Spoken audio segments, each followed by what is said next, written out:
Welcome. You've arrived. Not at a destination, but at a quiet pause in the stream of your life. This is the empty boat, a place between thoughts, between yesterday and tomorrow. Here, you are not expected to be anyone. You are simply here, breathing, being. We live in a world that often demands noise, loud goals, sharp opinions, urgent fears. But tonight, or perhaps it's morning where you are, we return to the stillness beneath all things, to the sound of a single drop of water in an old forest, to the whisper of a candle in a windless room, to the echo of your own soul gently reminding you you are already whole. In the stories that follow, I will not give you answers. I will offer doors, simple wooden doors, unlocked, that lead into gardens of silence, compassion, and insight. Some are Zen parables retold. Others are stories newly born, rooted in the ancient earth of awareness.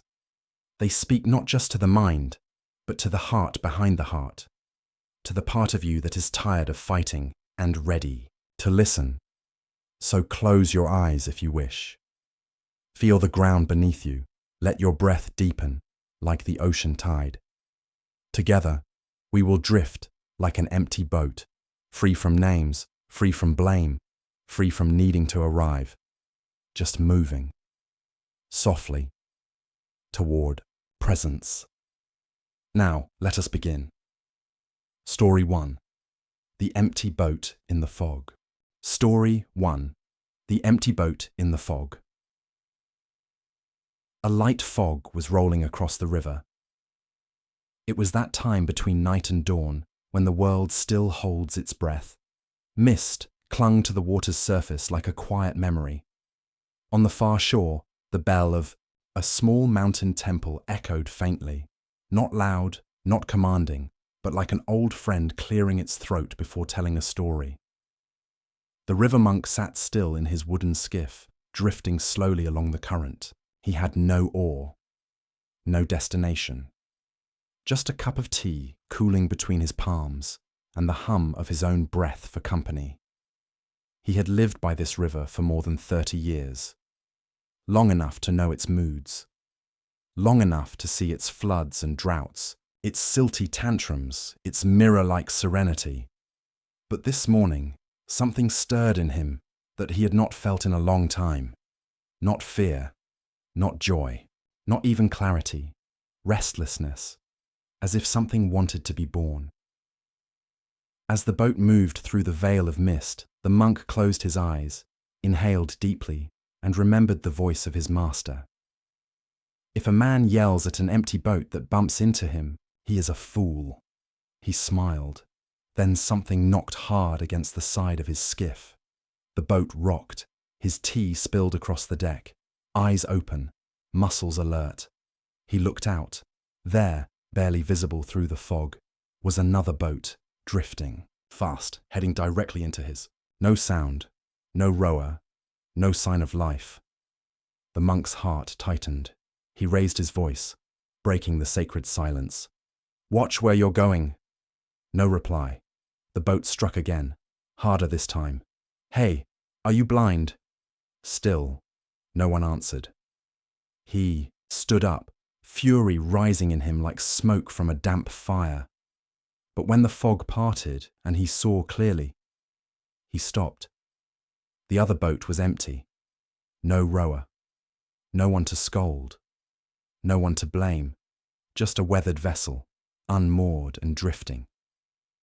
Innocent, he sat back down slowly, cheeks flushed, not from anger now, but shame, then laughter. Quiet at first, then full. He laughed until tears mixed with the river's spray. He laughed because he had forgotten. He had forgotten the teaching, the one his master had told him decades ago, after the monk had punched a fellow, novice, during a heated debate about soup.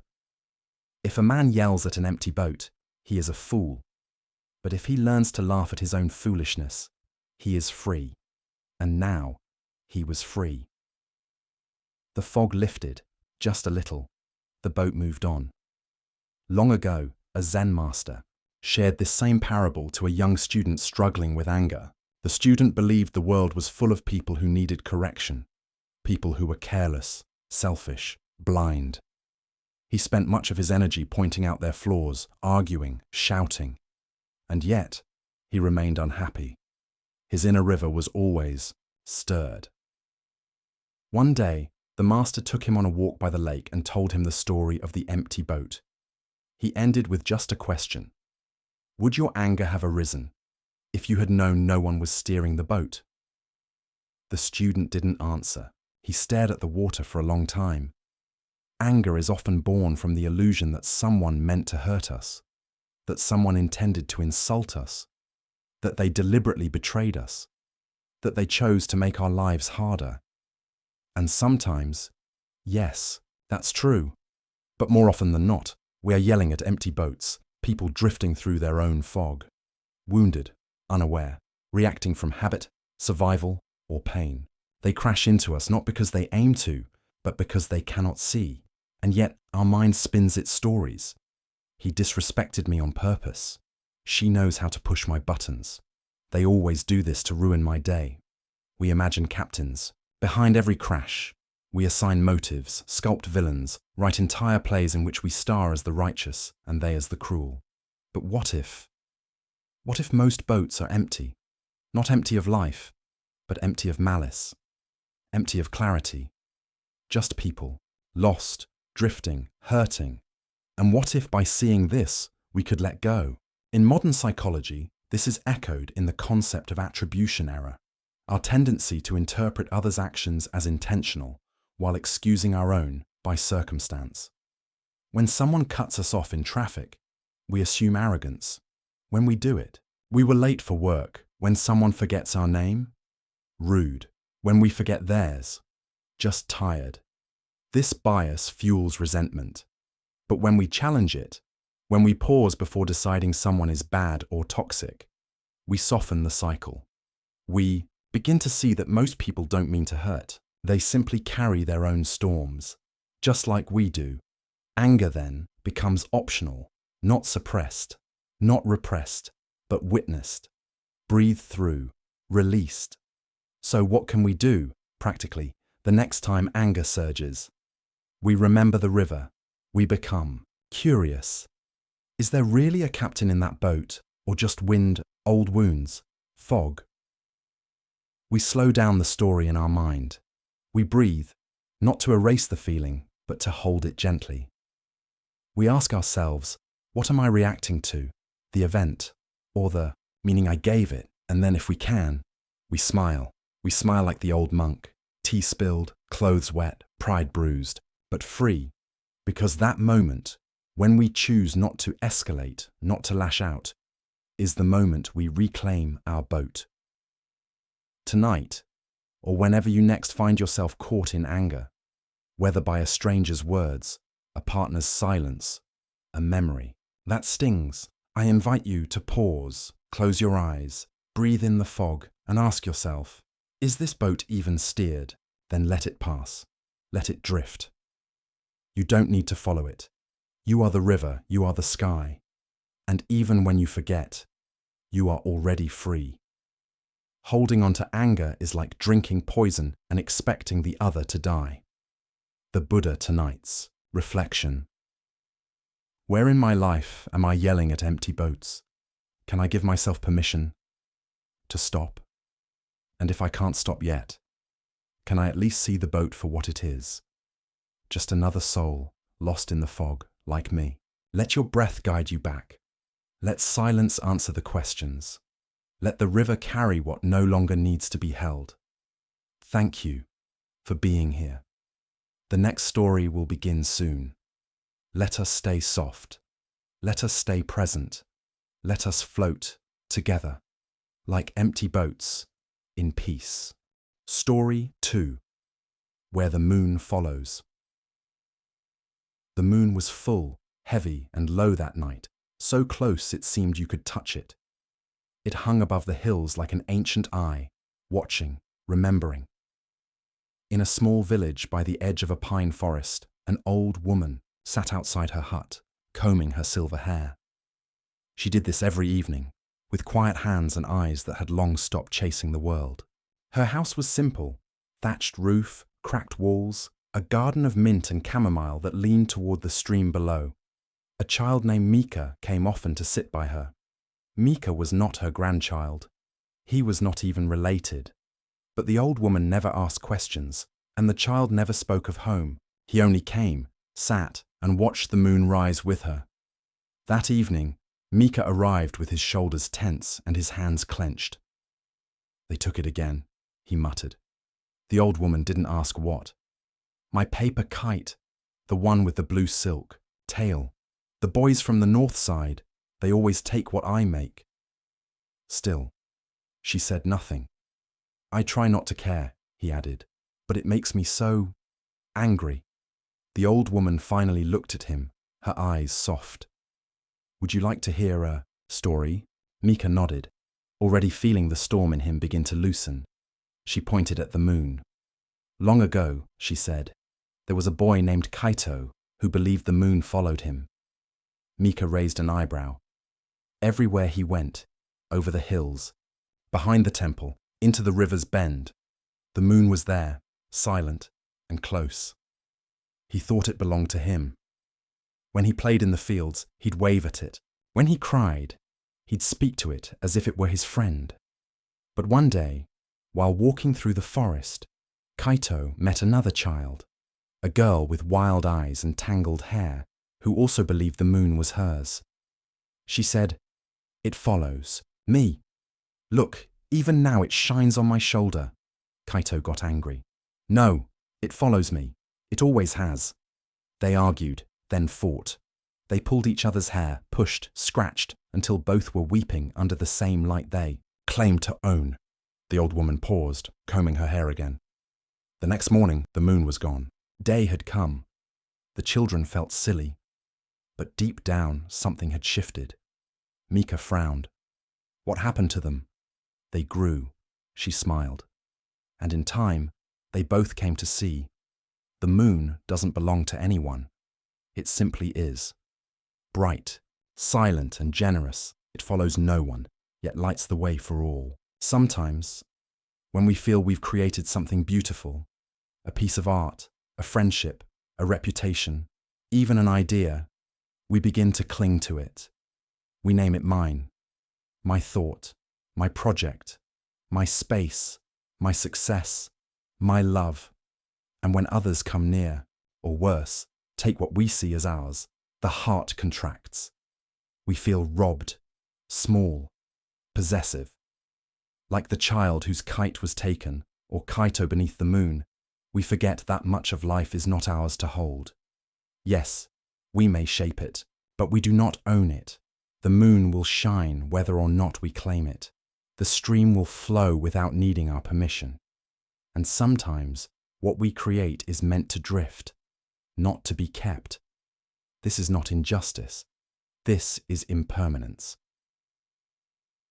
In Buddhist teachings, attachment, clinging, is one of the primary roots of suffering. We attach not only to objects, but to identities, roles, and emotions. We believe, I am the smart one. I deserve recognition. This person is mine. This effort must be rewarded. And when life doesn't match the story we tell, pain arises. Modern psychology reflects this too. The more we personalize loss, thinking this shouldn't happen to me, the more intense our emotional response. But when we see things as transient, moving through us rather than belonging to us, we soften. We can still care deeply, still love, still create, but without the chains. Like the moon, which touches all, belongs to none.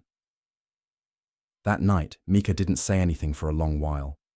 The moon rose higher, pale and patient. Then the child asked, "So, should I stop making kites?" The old woman smiled. "No, my dear, make them. Make 1,000. But let them go." He frowned. "Won't they just keep taking them?" "Maybe," she said. "But the wind will still remember your hands." Mika blinked. And when someone sees your kite dancing above the trees, they may feel joy. That joy, not the kite, is what you truly gave.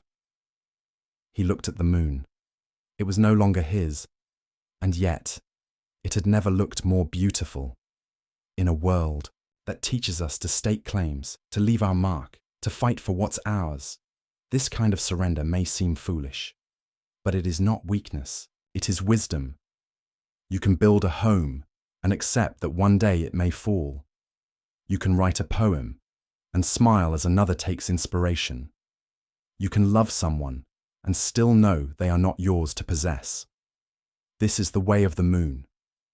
It shines, and it moves on, tonight, or whenever you feel the tightness of mine, in your chest, in your breath, in your throat. Pause. Ask yourself, can I still love this without owning it? Can I release what I've made into the world like a kite, trusting the wind? Can I let the moon follow who it will? Breathe with that. Let go. Not because you must, but because it is lighter to do so. You only lose what you cling to. The Buddha, tonight's reflection. What am I trying to keep? That was never mine. Can I honor what I've built, what I've given, what I've loved, and still let it drift? The moon needs no chains, and neither do we. Let's rest, softly. In that freedom, our next story begins soon. Until then, breathe, let go, and know. The moon is not leaving you, it simply goes where it must, as do we all. Story 3. The Bell Beneath the Ashes. It began with a fire. The mountain temple had stood for centuries, its roofs curved like lotus petals, its prayer flags faded and frayed by wind and time. Each morning, the monks would chant beneath the cedar beams. Tourists seldom came here. Pilgrims found it only when they were ready. And when they did, they were greeted not with instructions, but with tea and silence. Then one summer, lightning struck. A dry branch, a sudden flame, and in less than an hour the temple was gone. All that remained was a charred frame and piles of ash. The monks stood barefoot in the soot, eyes open but calm. They didn't weep, not outwardly. They didn't panic or protest. They simply watched the smoke drift upward, as if offering their grief to the sky. But one monk, young, restless, newly ordained, couldn't contain himself. Why did this happen? He cried. We prayed. We lived simply. We harmed no one. An elder placed a hand on his shoulder, but the young monk pulled away. Years of care, gone. The bell, the altar, the scrolls, gone. How can you just stand there? The elder did not answer. He simply knelt and began sifting through the ashes with his bare hands. The young monk turned away, heart trembling. He couldn't understand how they could be so calm. Inside him, a fire burned even hotter than the one that had consumed their home. He left the temple grounds that day and wandered deep into the forest. For weeks he wandered. He ate wild berries, slept beneath pine trees, and shouted his questions into the emptiness. Why would the heavens destroy a place of peace? Why destroy beauty? One night, exhausted, he collapsed beneath a fallen tree and dreamed. In the dream, he stood in the ruins of the temple. Smoke still rose, but beneath the floorboards, deep in the earth, he heard something, a hum, a vibration, then faintly, a bell. It rang slowly, clearly, not from the altar, but from below. When he woke, he ran, feet bloodied, breath sharp, with a strange clarity guiding him. When he returned to the temple ruins, the elder monk was still there, sitting in the ashes. Without speaking, the young monk dropped to his knees beside him. Together, they dug. Hours passed, then, metal. They cleared the debris, revealing a bronze bell. Buried under the rubble, untouched by fire, perfectly intact. Its surface was etched with characters faded by time. True sound is heard when nothing remains. The elder looked at the young monk, eyes soft. "Now, you're ready." Then he struck the bell. A sound rose, not loud, but deep, like the echo of all things lost and all things found. There is something that only fire can teach us. When what we've built, whether in the world or in our hearts, collapses, the mind screams, why? We feel betrayed, confused, abandoned by the very practices, prayers, and efforts we thought would protect us. But fire is not always punishment. Sometimes it is revelation. What burns was never truly ours. What remains was never truly lost. The temple's beauty, its scrolls, the chanting, the quiet elegance of its stone steps. These were forms, vessels, and like all forms, they are impermanent. But the bell beneath the ashes, is what the fire could not touch. In Buddhist teaching, the concept of anicca, impermanence, reminds us that all conditioned things must pass. The houses we live in, the relationships we cherish, even the identities we build with such care. When one of them crumbles, especially without warning, the pain feels unbearable. Our instinct is to cling, to rage, to ask the heavens, why? Modern psychology calls this narrative collapse. It's when the story we've told ourselves no longer holds. I thought I'd be with this person forever. I built my career with such devotion. I've tried to be good, so why is this happening? But beneath the stories, beneath the ashes, is something deeper. Stillness, presence. A part of us untouched by flames. The bell is still ringing. We just have to dig. How do we begin that digging? We begin by not fleeing. Grief is not a mistake. Sadness is not failure. The desire to understand is deeply human. But we don't always get answers.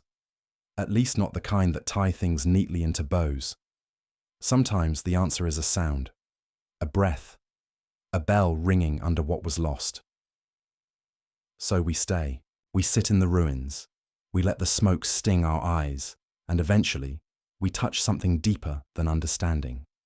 We touch truth. When your life burns, and someday, some part of it will, remember this. You are not the temple. You are the silence it once held. You are not the job, the title, the plan. You are the breath that remains after all plans fall away. Let what must burn, burn. You are still here, and beneath everything, the bell still waits. The Buddha once said, just as a solid rock is not shaken by the storm, even so the wise are not affected by praise or blame. But I think too of what he might say about fire, that what we cling to is always subject to change, and that awakening is not found in preserving form, but in seeing through it. Tonight's reflection. What have I lost that I believed I could not live without? What remains in me even now after the smoke has passed? And is it possible that some fires are not curses, but teachers? Close your eyes, feel your own ashes, and listen. You may hear something small, yet unmistakably clear. A bell, still ringing. Let's sit together a little longer. Let the fire purify what was never truly yours, and let the sound of your own soul rise, soft and enduring from the silence beneath. The next story will begin soon. Until then, breathe. You are not broken. You are simply becoming whole again. Story 4. No road leads. Here, there was no path, only moss, dew, and the soft sound of sandals brushing wet stone. The traveller had wandered since sunrise, map torn, food low, a tinge of desperation in his steps. He was not young, not old. His face wore the creases of someone who had searched too long and spoken too little. On his back, a small satchel. Inside, a faded scroll, a sketched route to a monastery said to be hidden at the world's end. He had heard whispers in villages, below the cloud line. The monks there never speak. They answer only through silence. Some said it was myth. others that the journey itself was the teaching. Still, the man pressed on. He had followed winding trails, crossed ice-fed rivers, climbed passes where no bird flew. Now he found himself standing before a tree, crooked, ancient, its bark gnarled like clenched fists. No signs, no road forward, just mist. He fell to his knees. "This can't be the end," he murmured. "This can't be it." In his mind, he imagined what should have greeted him: a temple gate, a bell tower, monks in orange robes tending incense, a path, a clear arrival. Instead, silence, not the sacred kind, the disorienting kind. Then he saw an old man sitting on a rock. He hadn't been there before, or perhaps he had, and the traveller simply hadn't seen. The old man wore no robes, just a grey cloak, frayed at the hems, eyes closed as if in listening. "Are you from the monastery?" the traveller asked, voice cracked. The man opened one eye and smiled. "No," he said. "I am the monastery." The traveller blinked. "I don't understand. I've followed the map. I've given up everything. I just need to reach it." The old man nodded gently. "Then stay here." "Here?" the traveller snapped. "There's no gate, no altar, no answers." "Exactly." The traveller stood still. The wind stirred the leaves, and suddenly he wept, not because he was lost, but because he realized he had never truly known what he was seeking. In the spiritual journey, we often imagine arrival. We set goals: enlightenment, peace, clarity, healing.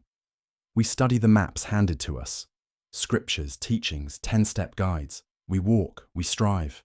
We burn incense and chase silence like it's a reward to be earned. But no road leads to what is already here. The monastery is not a place at the end of effort. It is what is revealed when effort falls away. There is no arrival because there was. Never departure. You are not on the way. You are home. In Zen, there is a koan. What is the path? Everyday life is the path. But the mind resists this. It wants a temple, a structure, a sign that says, "You have made it. You are worthy. Here is your peace." And yet, the deeper truth is this: peace is not found at the top of the mountain. Peace is what arises when we stop climbing, when we stop seeking something better than now. This moment, yes, this one, with its imperfections, its aches, its strange stillness, is the only monastery we will ever find. Modern life worships movement. We are taught to chase promotions, possessions, even healing, especially healing. We become addicted to growth. But sometimes the most radical act is to stop, to sit in the fog with empty hands, to let go of needing the next thing to be better. In psychology, this is the foundation of radical acceptance, the practice of no longer resisting what is, not because we agree with it, not because we don't wish it were different, but because our suffering is often rooted not in what is, but in our refusal to let it be. When we let go of the map, we begin to see, not the next step, but the ground beneath us, the breath within us, the monastery, in the moss. That day, the traveller stayed, not forever, just long enough to understand. He learned to brew tea over pine needles. He watched ants carry crumbs without rush. He woke each morning not hoping for revelation, but noticing the warmth of the sun across his face. He never found the gate, but eventually he realized there had never been one, because gates imply separation, and the sacred is never elsewhere. The Buddha once taught, there is no path to happiness. Happiness is the path. This is not to say we should never seek. Seeking is human, beautiful even, but in the deepest moments, the teachings arrive not through movement, but through stillness. Not through reaching, but through releasing. When the student stops running, the teacher appears, and often the teacher is a rock, leaf An old man with no name. Tonight's reflection. What am I chasing that might already be within me? What monastery have I imagined at the end of my effort? And can I be brave enough to stop, to sit at the place where the road ends, and see at last that this is not the end, it is the beginning? Let's pause here, together, not to prepare for the next thing, but to simply be where we are.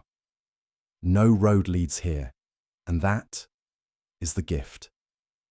The next story will begin soon. Until then, close your eyes, feel the stillness behind your breath, and know you have arrived. Story 5. A cup of cool water. It was the kind of heat that silences even the birds. The dirt path shimmered under the afternoon sun, a wavering ribbon of light and dust. Cicadas pulsed in the trees like a fevered heartbeat. The land was dry, brittle, on the edge of cracking. A woman walked slowly along the trail, her arms aching under the weight of a small child clinging to her hip. Her robes were sweat-stained, her sandals had thinned.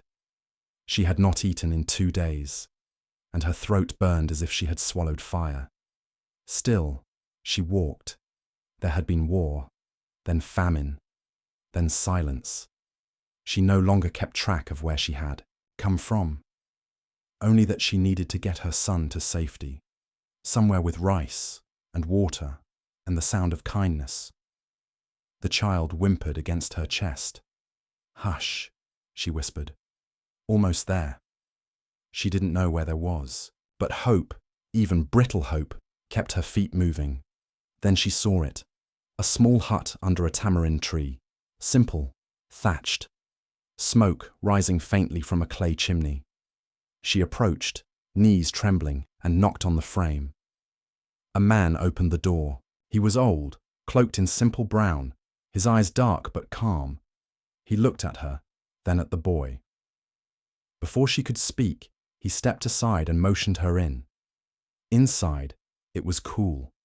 A woven mat, a stone altar with a single candle, a bowl of fruit, left untouched. The air smelled of ash and mint.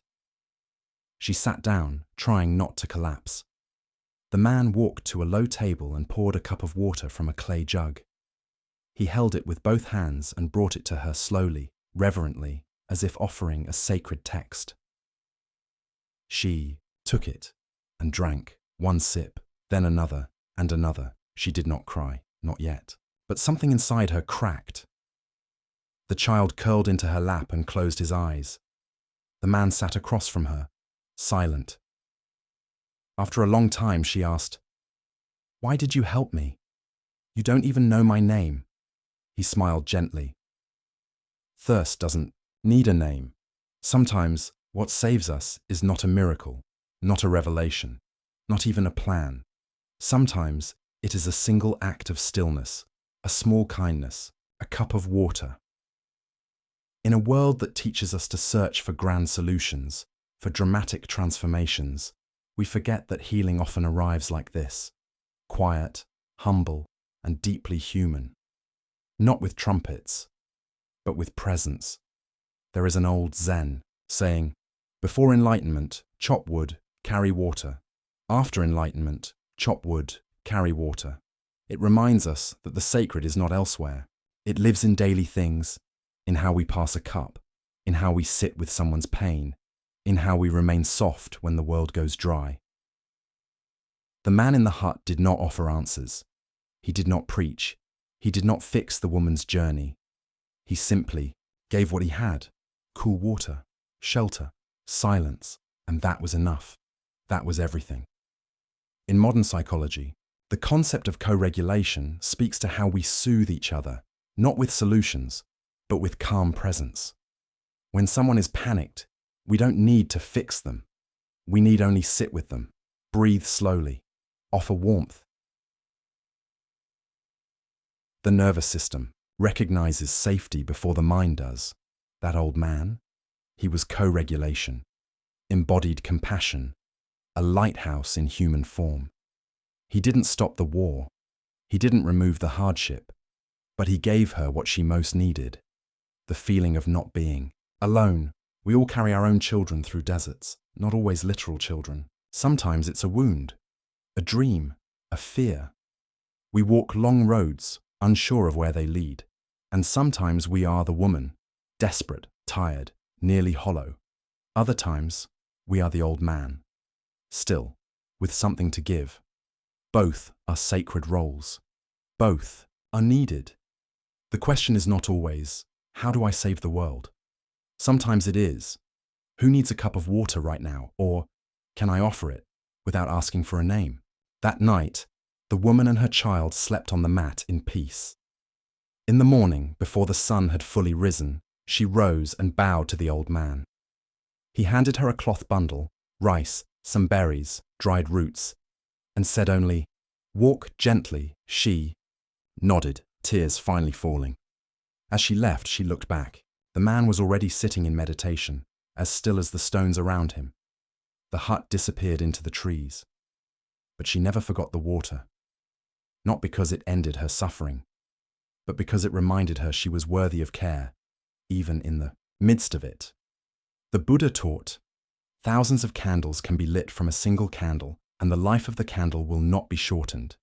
Kindness does not cost, it expands. It ripples through dry lands and thirsty hearts. When we offer it, not in performance, not for reward, but from the quiet center of our being, we become part of something vast, not heroic, human, beautifully, deeply human. Tonight's reflection: who, in my life, needs a cup of water, literal or symbolic? And when I am the one thirsting, can I allow myself to receive, without shame? Even if I do not know where I'm going, can I accept kindness along the way? Let your breath be the water. Let your silence be the cup. And when someone knocks at your door or your heart, may you meet them not with fear, but with calm hands and open eyes. The world is burning in places. Let us be small oases, simple huts, under trees, quiet hearts with one cup of cool water offered freely. The next story will begin soon. Until then, rest and remember, thirst doesn't need a name, and neither does love. Story 6. The Bridge That Waited. There was a village long ago, split by a river that ran wild each spring. On one side, fields of rice, bright and golden. On the other, bamboo forests, quiet and deep. Between them, a wooden bridge arched like the back of a bow, binding the two halves like clasped palms. They called it the Waiting Bridge, not because it delayed, but because it endured. For generations, people crossed it daily, farmers with baskets, children chasing kites, lovers trading glances, monks with bowls. It was not grand, just simple beams, worn smooth by time and footsteps, but it had soul, or so the elders said. The bridge did not resist the river's moods. When the flood came, it bowed. When drought came, it hummed with silence, but it never collapsed. One year, a great storm arrived, a storm unlike any before. The wind howled like ancient grief, trees toppled, waters rose, and when morning came, the village awoke to loss, homes destroyed, crops drowned, and the bridge, broken, not swept away, just broken. One side collapsed into the muddy bank, the other tilted, suspended mid-air like a half-forgotten prayer. The villagers mourned, but they were tired, hungry, displaced. No one had the time or tools to rebuild. It's too late, they said. It would take too long. So they used rafts. Some stopped crossing altogether, and the bridge waited, through seasons, through years, until one day a boy, no more than 10, stood staring at the broken wood. His name was Keen. He had never seen the bridge whole. His mother told stories of it, how she once kissed his father on its center beam, how songs were sung there under lanterns during mid-autumn festival. To Keen, the bridge was not just broken, it was lonely. He began to visit it after chores, touching its beams, running his fingers over splinters. He spoke to it, not out loud, but in that secret way children do when the world forgets to listen. One morning, he brought a rope, another day, a plank. Villagers laughed. "Leave it be, child. The river has moved on." But he didn't stop, he tied. He mended. He scavenged driftwood. And slowly, something strange happened. Others began to join. A carpenter offered a nail. A widow brought twine. A monk in silence laid stones along the bank. Bit by bit, the bridge remembered itself, and one dusk, under a sky swollen with twilight, the two ends met again, not perfectly, but wholly. The village gathered. No speeches, no fanfare, just a quiet crossing, as if the bridge had never left. Sometimes what breaks is not meant to be abandoned. Sometimes it is meant to be waited for and rebuilt, not with urgency, but with care. In our lives, there are bridges that fall: Doesnt relationships, trust, belief in something larger, a conversation that ended in anger, a connection frayed by time, a promise you once made to yourself that now feels far. When the storm hits, we think, it's over. When enough time passes, we think, it's too late. But the truth is, some bridges wait. They don't demand. They don't decay. They simply hold space until we are ready to begin again. In Zen, there's a saying, don't just do something. Sit there. At first it sounds backward, but it speaks to the power of stillness, of allowing things to mend not by force, but by presence. The bridge did not cry out. It waited. And waiting, too, is a kind of wisdom. We often rush to fix what is broken, but in our rush, we miss the invitation. The invitation to listen, to let the broken thing teach us where it cracked and why. Only then can we rebuild. Modern psychology calls this earned trust. It's the understanding that healing, especially in relationships, cannot be demanded. It must be earned over time through consistency, compassion, and presence, like rebuilding a bridge, not with grand gestures, but with planks, one by one. Even if they don't fit perfectly at first, even if your hands shake, even if others doubt, especially then. Kian, the boy, grew up. The bridge became whole again. But now it held more than footsteps. It held story. Visitors came from other villages to see it. Not because it was beautiful, but because it returned. And they called it still the waiting bridge. But now they knew it was not the bridge that had waited. It was the people, waiting to believe again. The Buddha said, "To repair the mind is to sit quietly and let the dust settle." We don't rebuild our inner world in one day. We begin with stillness, then a single act of courage, then another, until one morning we find ourselves walking again across a space we thought had disappeared. Tonight's reflection: what in my life has broken, not beyond repair, but beyond belief? What bridge have I left to the mercy of time, fearing it is too late? And could I return, not to demand, but to begin? A plank, a rope, a kind word, a breath. Let us remember, healing isn't about speed. It's about presence. The bridge doesn't ask when, it simply waits. So tonight, let's sit beside it. Let the wind brush our cheeks. Let the river carry away our excuses. And when we're ready, even just a little, let us pick up the first beam. Together. The next story will begin soon. Until then, breathe. And remember, not all things move on. Some things wait for you to return. Story 7. The Candle and the Wind. In a small temple nestled on the edge of a cliff, there was a candle that had been burning for 50 years. The monks called it the heart flame.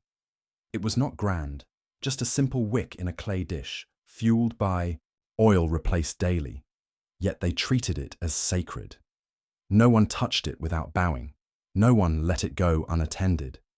It was said to be the same flame first lit by the founding master when the temple was built, passed from his hands to his students, and from that student to another, until now, every morning, a novice monk named Rin would rise before dawn to tend the flame. He was quiet, diligent, no more than 17, with a heart that longed for stillness, but a mind that trembled like leaves in wind. He believed in the flame. He believed in the way it flickered gently in the morning light, how it danced when the sutras were chanted, how it never once went out, not even in storms. To him, it was more than fire. It was hope. Then came the night the wind changed. A violent storm swept through the valley. Roof tiles clattered. Prayer flags tore loose. The sky cracked open, and the temple shook with the sound of something ancient being disturbed. Rin rushed to the hall, his robe soaked and flapping. The candle flickered wildly, the flame leaning sideways as if seeking escape. He cupped his hands around it, shielded it with his body. He whispered the Heart Sutra through trembling lips. Form is emptiness. Emptiness is form. But the wind howled louder, and then, in a single breath, the flame was gone, extinguished. He froze. A silence fell inside him far deeper than the one in the room. Then came the noise in his head. You failed. You weren't strong enough. You let the sacred die. He fell to the ground and wept. The abbot found him there at sunrise, curled beside the cold dish. Rin couldn't meet his eyes. I'm sorry, master, he whispered. The abbot said, nothing for a long time. Then he reached into his sleeve and pulled out a match. He struck it. The flame hissed. He lit the candle again. It flickered, then steadied, and the abbot smiled.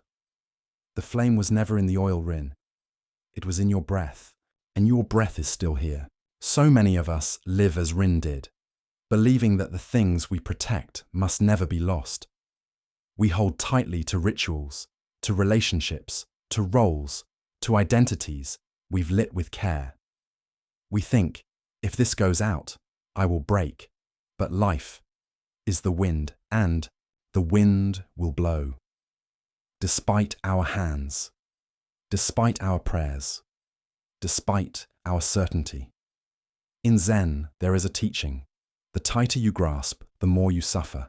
It is not an argument against love or discipline or devotion. It is an invitation to love without fear of loss, to tend without clinging, to offer without demand.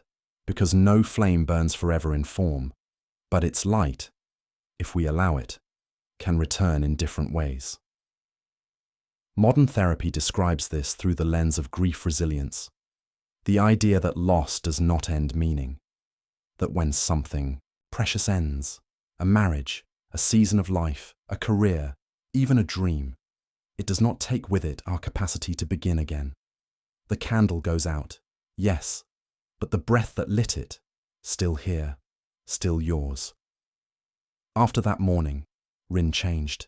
He still tended the candle, still rose early, still bowed, but something in him softened. He no longer feared the wind. He understood that sacredness was not impermanence, but in the act of care itself. He still whispered the sutras, but now he said them not to protect the flame. He said them to honor it, even if it went out again. Especially then. There are times when what we've built, protected, sacrificed for, simply ends. A loved one dies. A community dissolves. A fire we carried for years is gone, and we think, I've failed, or worse, it was all meaningless. But perhaps the candle's gift is not that it burns forever.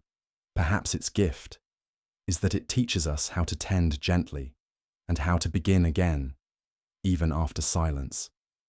The Buddha said, just as a candle cannot burn without fire, men cannot live without a spiritual life. But that life does not always look the way we imagined. Sometimes the spiritual life is not in lighting the flame, but in sitting with the darkness after it goes out, and listening, not for answers, but for permission to breathe again. Tonight's reflection: what have I been guarding? Out of fear it will disappear. What flame in my life, once bright, has gone out, and am I willing to light it again? Not because I must, but because I can. Let your breath return to your body. Let your hands soften. The flame was never in the candle.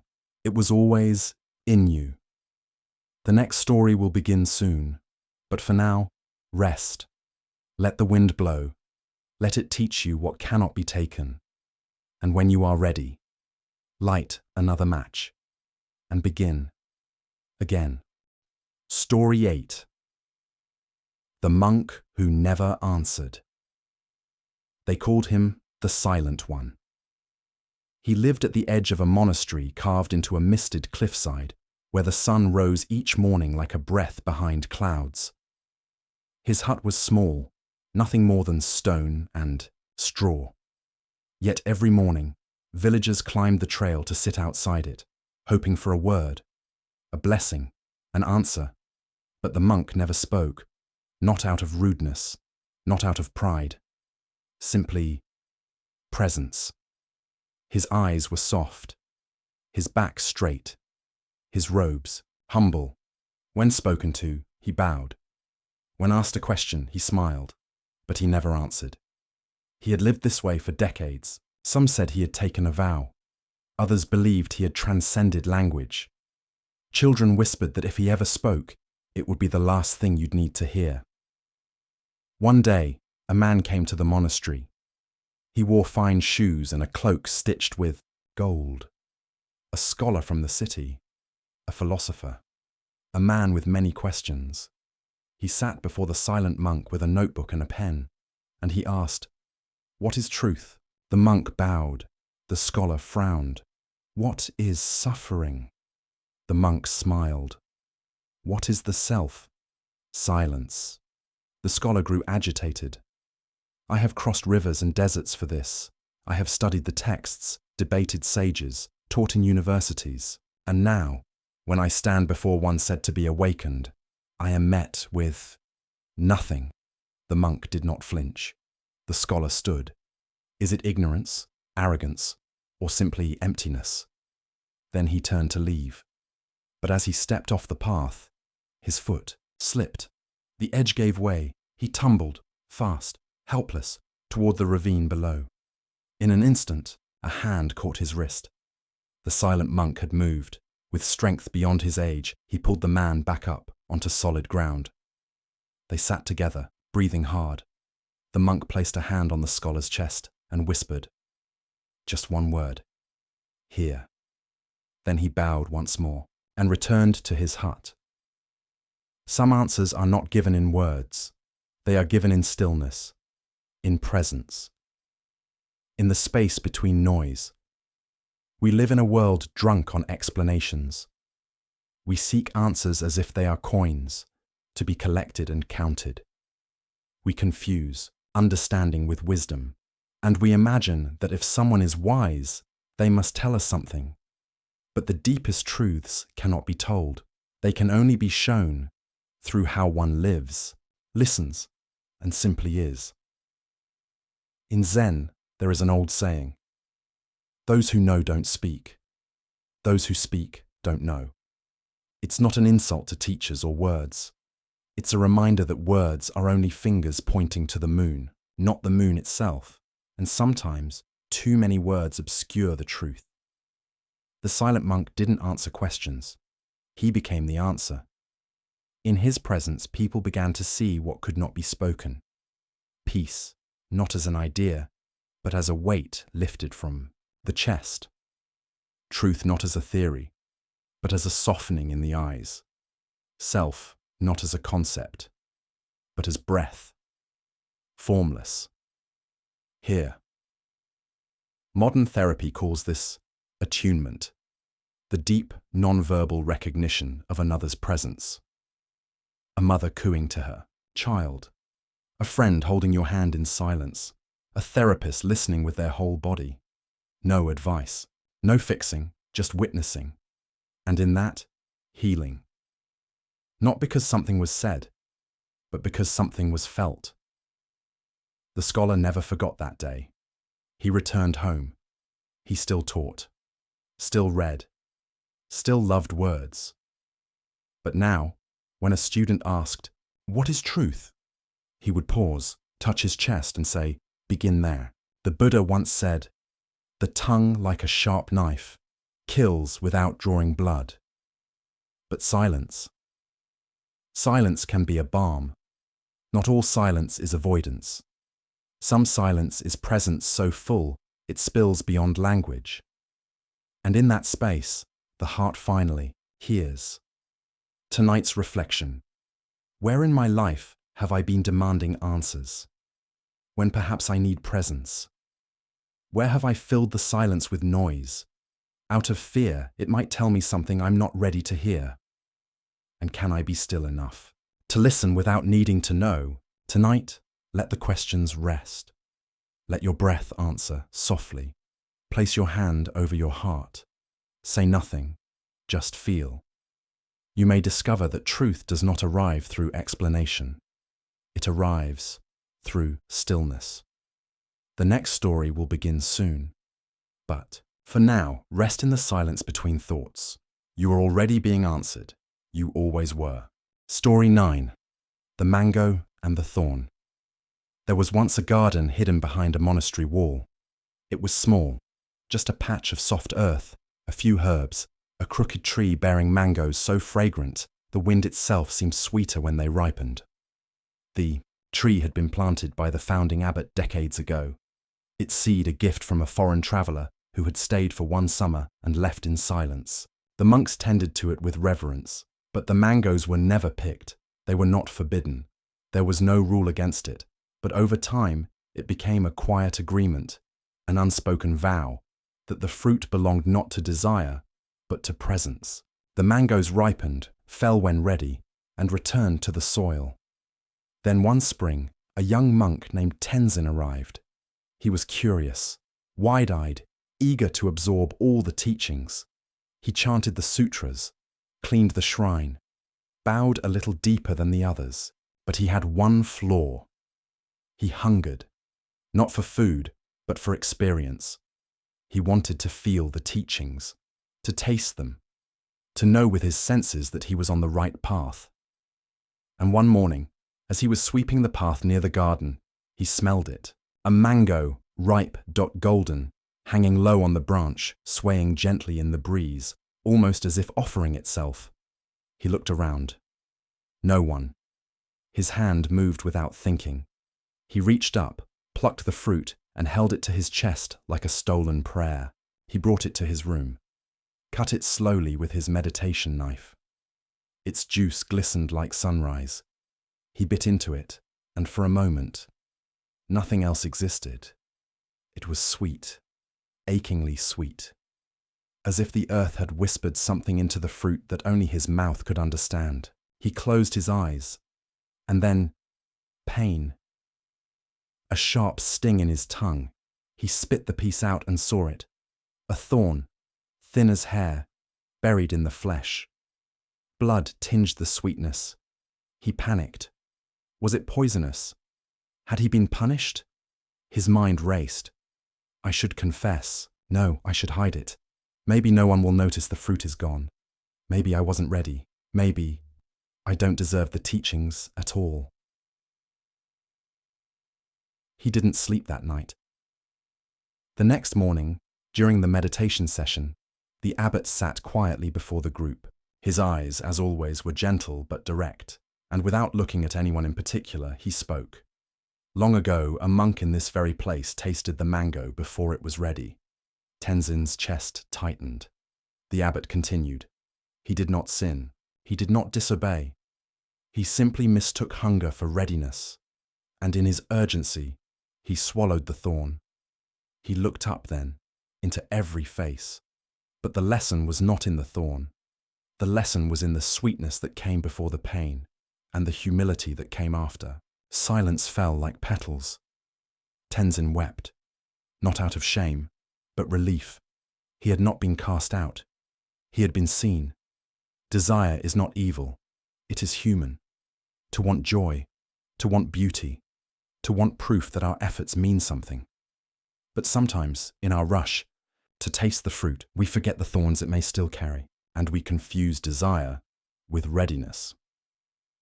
In Zen, there is a story of a student who asks the master, "When will I be ready for enlightenment?" The master responds, "When the fruit falls into your hands without reaching." This is not to say we should be passive, but to point to timing, to ripeness. A mango plucked too early may look golden, but inside, bitterness, and sometimes thorns. Modern psychology speaks of delayed gratification, the idea that waiting for a more meaningful reward brings deeper satisfaction than immediate pleasure. But Zen takes it further. It asks, can you wait without expecting anything at all? Can you let the fruit fall when it falls? And if it never falls, can you still bow to the tree? Tenzin, in the days that followed, began to visit the garden each morning, not to watch the mangoes, but to sit beside them, to feel the wind, to learn patience from the soil. Years later, when he became abbot himself, a student asked him why the fruit was never eaten. Tenzin smiled. Because some sweetness, he said, is meant for the air, not the mouth. The Buddha said, from craving springs grief, from craving springs fear. He who is free of craving has no grief or fear. But let us not mistake this for coldness. Freedom from craving is not the absence of joy. It is the presence of peace. When we no longer need to consume the mango, we become the tree. We give, we ripen, we let go. Tonight's reflection: what have I been reaching for that may not be ready? What sweetness have I demanded without honoring its ripening? And if I have tasted too soon and been stung, can I forgive myself? The thorn is not punishment. It is reminder that stillness ripens what hunger cannot.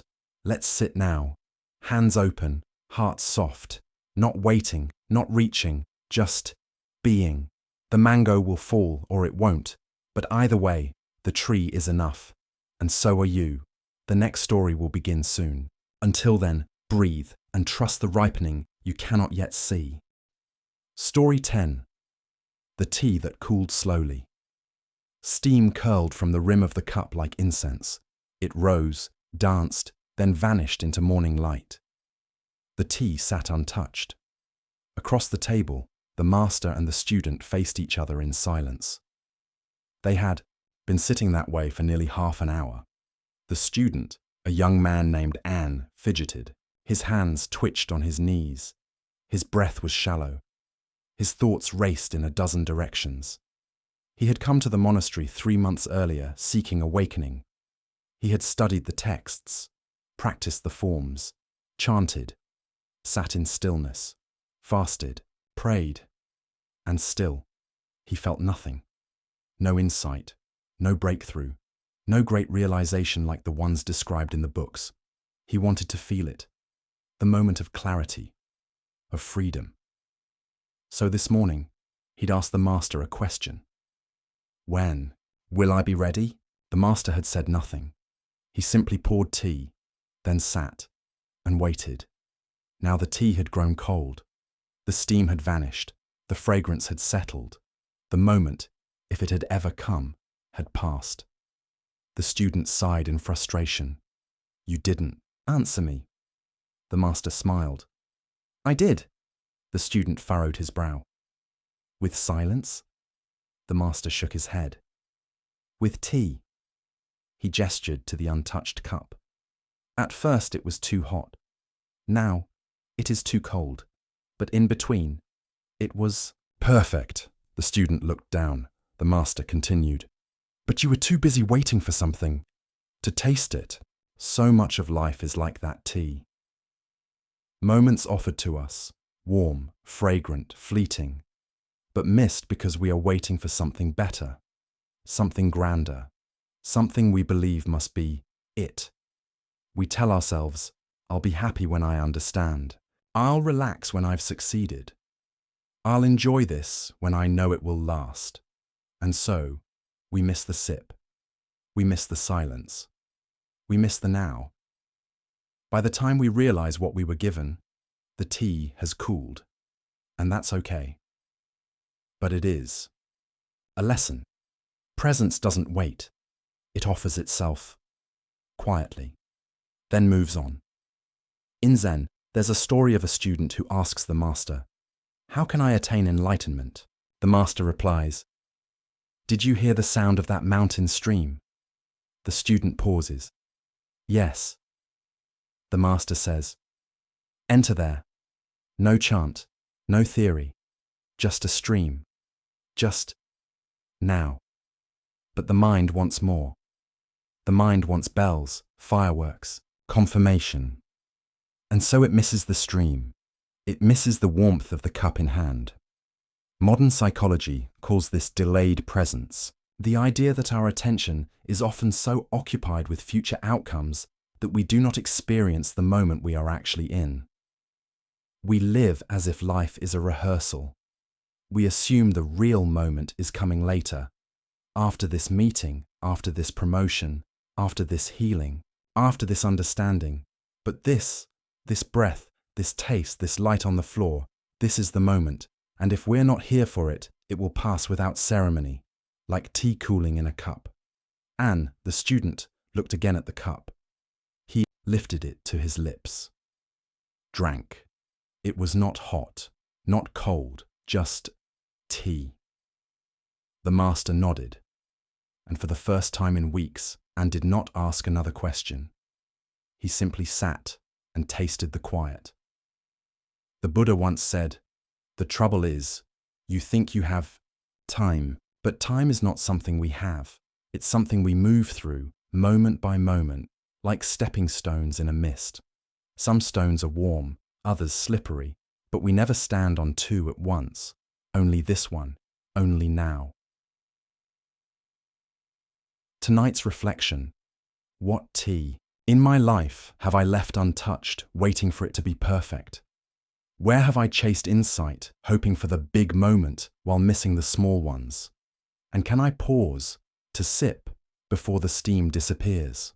Let your hands hold the cup of now. Let your breath cool the surface. And when you sip, not hurried, not waiting, you may find that the wisdom you seek was always in the taste. Simple, present, enough. The next story will begin soon. But for now, sit, hold the cup, sip the moment. The steam is still rising. Don't miss it. Story 11. 10,000 Leaves Fall. Autumn came without warning. The monks awoke one morning to find the courtyard blanketed in gold and rust, as if the trees had decided overnight to let go of everything. The air was crisp, scented with pine and memory. Wind brushed gently through the branches, and with each breath, more leaves surrendered.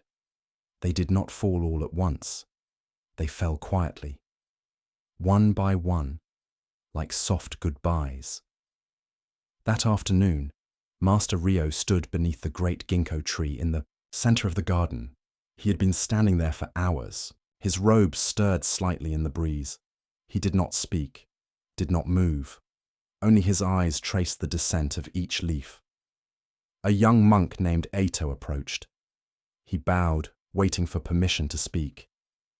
Rio did not look at him, but his voice came, soft as falling leaves. "What do you see?" Ato hesitated. "The tree is dying." The master smiled. "Is it?" Ato looked again. "The leaves are falling. Soon it will be bare." Rio nodded. "But is that death?" The wind whispered between them. Rio turned his gaze to the sky. 10,000 leaves fall, he said, and still the tree stands. We are taught, often without words, that loss means something is wrong. That when things fall away, relationships, identities, plans, youth, we must rush to fix, to restore, to pretend the branches are still full. But trees do not mourn their leaves. They do not cling as the season turns. They let go.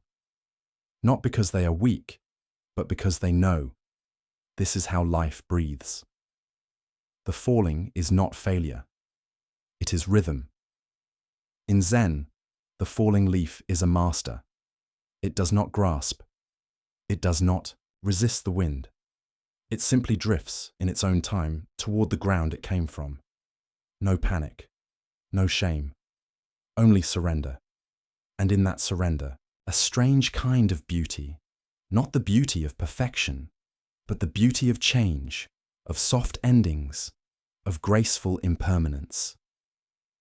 Ito remained beside the master. He watched more leaves fall, saw how none rushed, how none complained. Some spun slowly. Others tumbled straight down. Each had its own path. Do they suffer? He asked. Ryo looked at him. Only when we do. Ito frowned. I don't understand. The master stepped forward, reached out, and caught a leaf as it fell. He held it gently. This leaf doesn't fear the ground, he said. Only humans do. In the modern world, we are surrounded by messages that say, hold on, preserve, stay young, stay full. We resist the falling, we fear the bare branches. But all true transformation requires release, letting go of what was, letting go of what no longer serves, letting go of who we thought we had to be.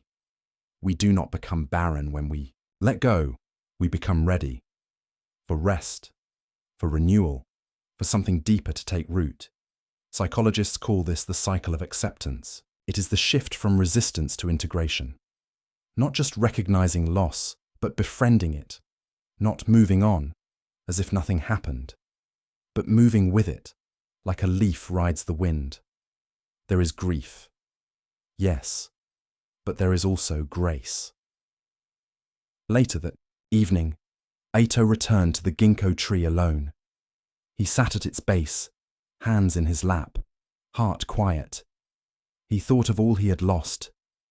The father who never came home from war, the name he had left behind when he shaved his head, the old dreams he no longer chased. For the first time, he did not tighten against the ache. He let it move through him, soft and aching. And as another leaf touched his shoulder, he smiled. He did not brush it away. The Buddha said, all conditioned things are impermanent. When one sees this with wisdom, one turns away from suffering. Impermanence is not the thief. It is the teacher. It takes, yes, but only to give us space for what's next. The leaf falls, the tree sleeps, the root deepens, and spring always returns. Tonight's reflection. What am I still holding, long after its season has passed? What leaf in my life is ready to fall if I could only stop gripping? And can I sit beneath the tree, not trying to catch every leaf, but simply letting them land? Let your breath be the wind. Let your body be the branch. Let go, not because you must, but because it is time. The next story will begin soon. But for now, sit quietly. Watch. One by one, 10,000 leaves fall, and still you remain, whole, waiting, ready. Story 12. The mountain only cracked. Once. There was a mountain that stood so still, it made the clouds seem frantic. They called it Jozan, silent backbone.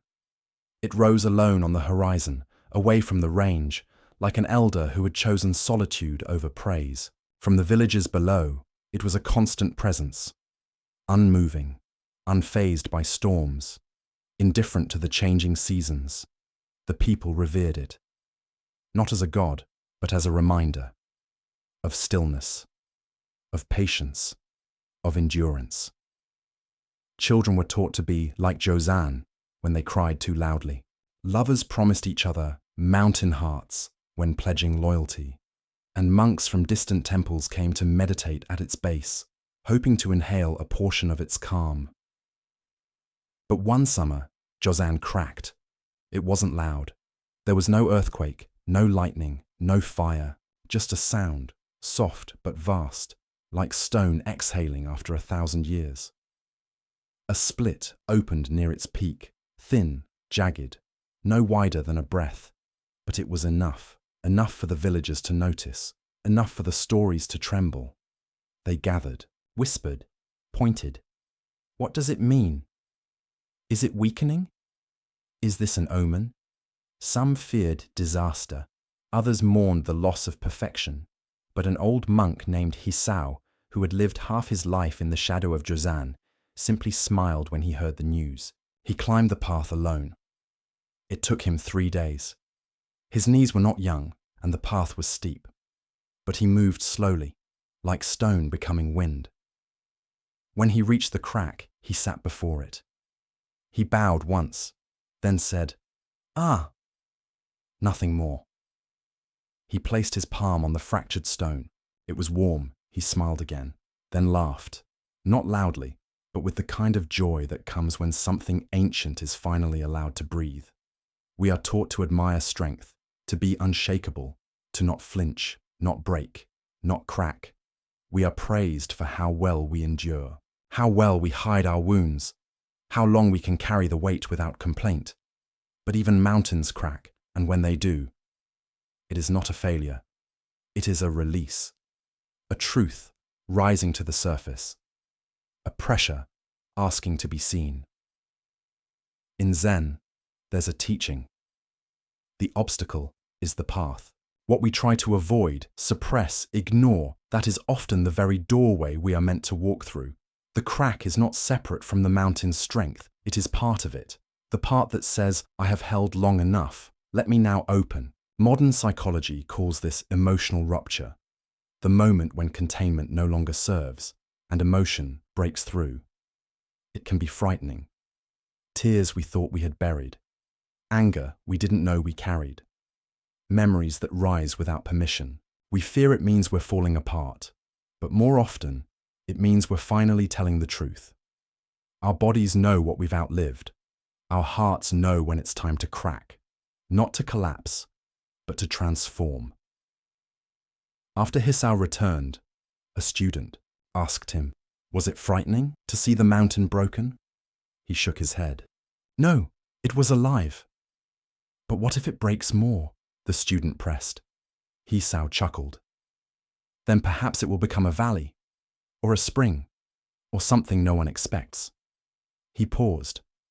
"And even if it crumbles completely," he said, "what a glorious thing to fall back into the earth that once held you." So many of us are clinging to our own mountain shape, to the image of being unshakable, reliable, strong. We grit our teeth. We smile when it hurts. We say, "I'm fine," even when something inside us is trembling. But what if, just once, we allowed the crack? What if we didn't hold it in? What if we let something give? Not everything, just one breath, just one sound, just enough for the light to get in. The Buddha taught, just as a snake sheds its skin, we must shed our past over and over again. But the shedding is not gentle. It scratches. It rips. It leaves us exposed. Still, it frees us, and after, we do not vanish. We emerge, wider, truer, more whole, because we are no longer pretending to be whole. Tonight's reflection: where am I pretending to be a mountain? Where have I confused endurance with aliveness? And is there a crack, waiting to open? Just a small one, just enough to let something soft begin. Let your breath move into that space. Let your body sigh. Let your truth rise like mist from stone. The mountain cracked, and still, it stands. More beautiful than before. The next story will begin soon. But for now, sit in stillness. Place your palm over your own heart. Feel the place where you have held so long. And if you hear something shift, welcome it. That's not you breaking. That's you beginning. Story 13. When the master forgot his name. He had been a master for 40 years. People came from distant cities just to sit beneath the old plum tree and hear him speak. His voice was soft but steady, the kind of voice that seemed to come from somewhere beyond the ribs, beyond even memory. It carried no urgency, only stillness, as though the words had waited centuries before choosing to emerge.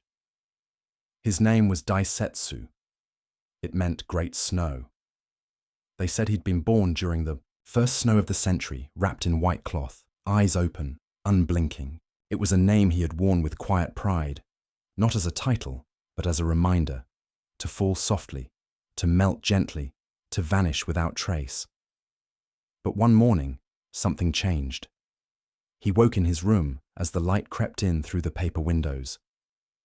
He sat up, folded his legs, reached for the robe beside him, and paused. He could not remember who he was. Not just his name, but the sense of himself that had always been there, that thread of identity, had simply thinned. He looked around the room, the altar, the kettle, the scrolls, all familiar, but somehow distant, like someone else's story. He placed a hand on his chest, felt breath, still warm, still alive, but hollow in the most peaceful way. He rose, dressed, walked through the garden as the morning birds sang in their small, eternal language. Students bowed as he passed. "Good morning, Master Daisetsu." He smiled, but said nothing. He did not correct them. He simply walked on, as if the greeting had been for someone else. By evening, the news had spread. The master has forgotten his name. There was confusion, concern, whispers in the shadows of lantern light. Some feared illness, others thought it a test. A few, those who listened carefully, said nothing at all. They simply sat with him, as they always had. And in his silence, something deeper emerged. His words grew fewer, but each one, when spoken, struck the air, like a bell. He no longer spoke in teachings. He spoke in listening. When asked a question, he would hold the gaze of the one asking, not to answer, but to see them, truly. And for the first time, many students realized the words had never been the teaching. The presence had. Eventually, one brave student approached him. He bowed. "Master, if you are not Daisetsu, who are you?" The old man smiled. He reached into his robe, pulled out a plum blossom, small, white, trembling in the wind, and whispered, "This." Then let the flower go. It danced into the breeze. Gone. We cling to names. We gather them like precious stones. Child, teacher, partner, survivor, leader, healer. We say, "This is who I am." But names are masks, useful, gentle, sometimes beautiful, but still masks. Beneath them is something deeper, something without shape, without label, without need. In Zen, there is a question asked during silent meditation. Who were you before your name was given? It is not meant to be answered, it is meant to be remembered, felt not as an idea, but as presence, a beingness that existed long before anyone told you who you were. Modern psychology calls this the transpersonal self, the awareness that extends beyond roles, beyond personality, beyond ego. It is not about erasing identity, but about resting in what remains when identity no longer dominates.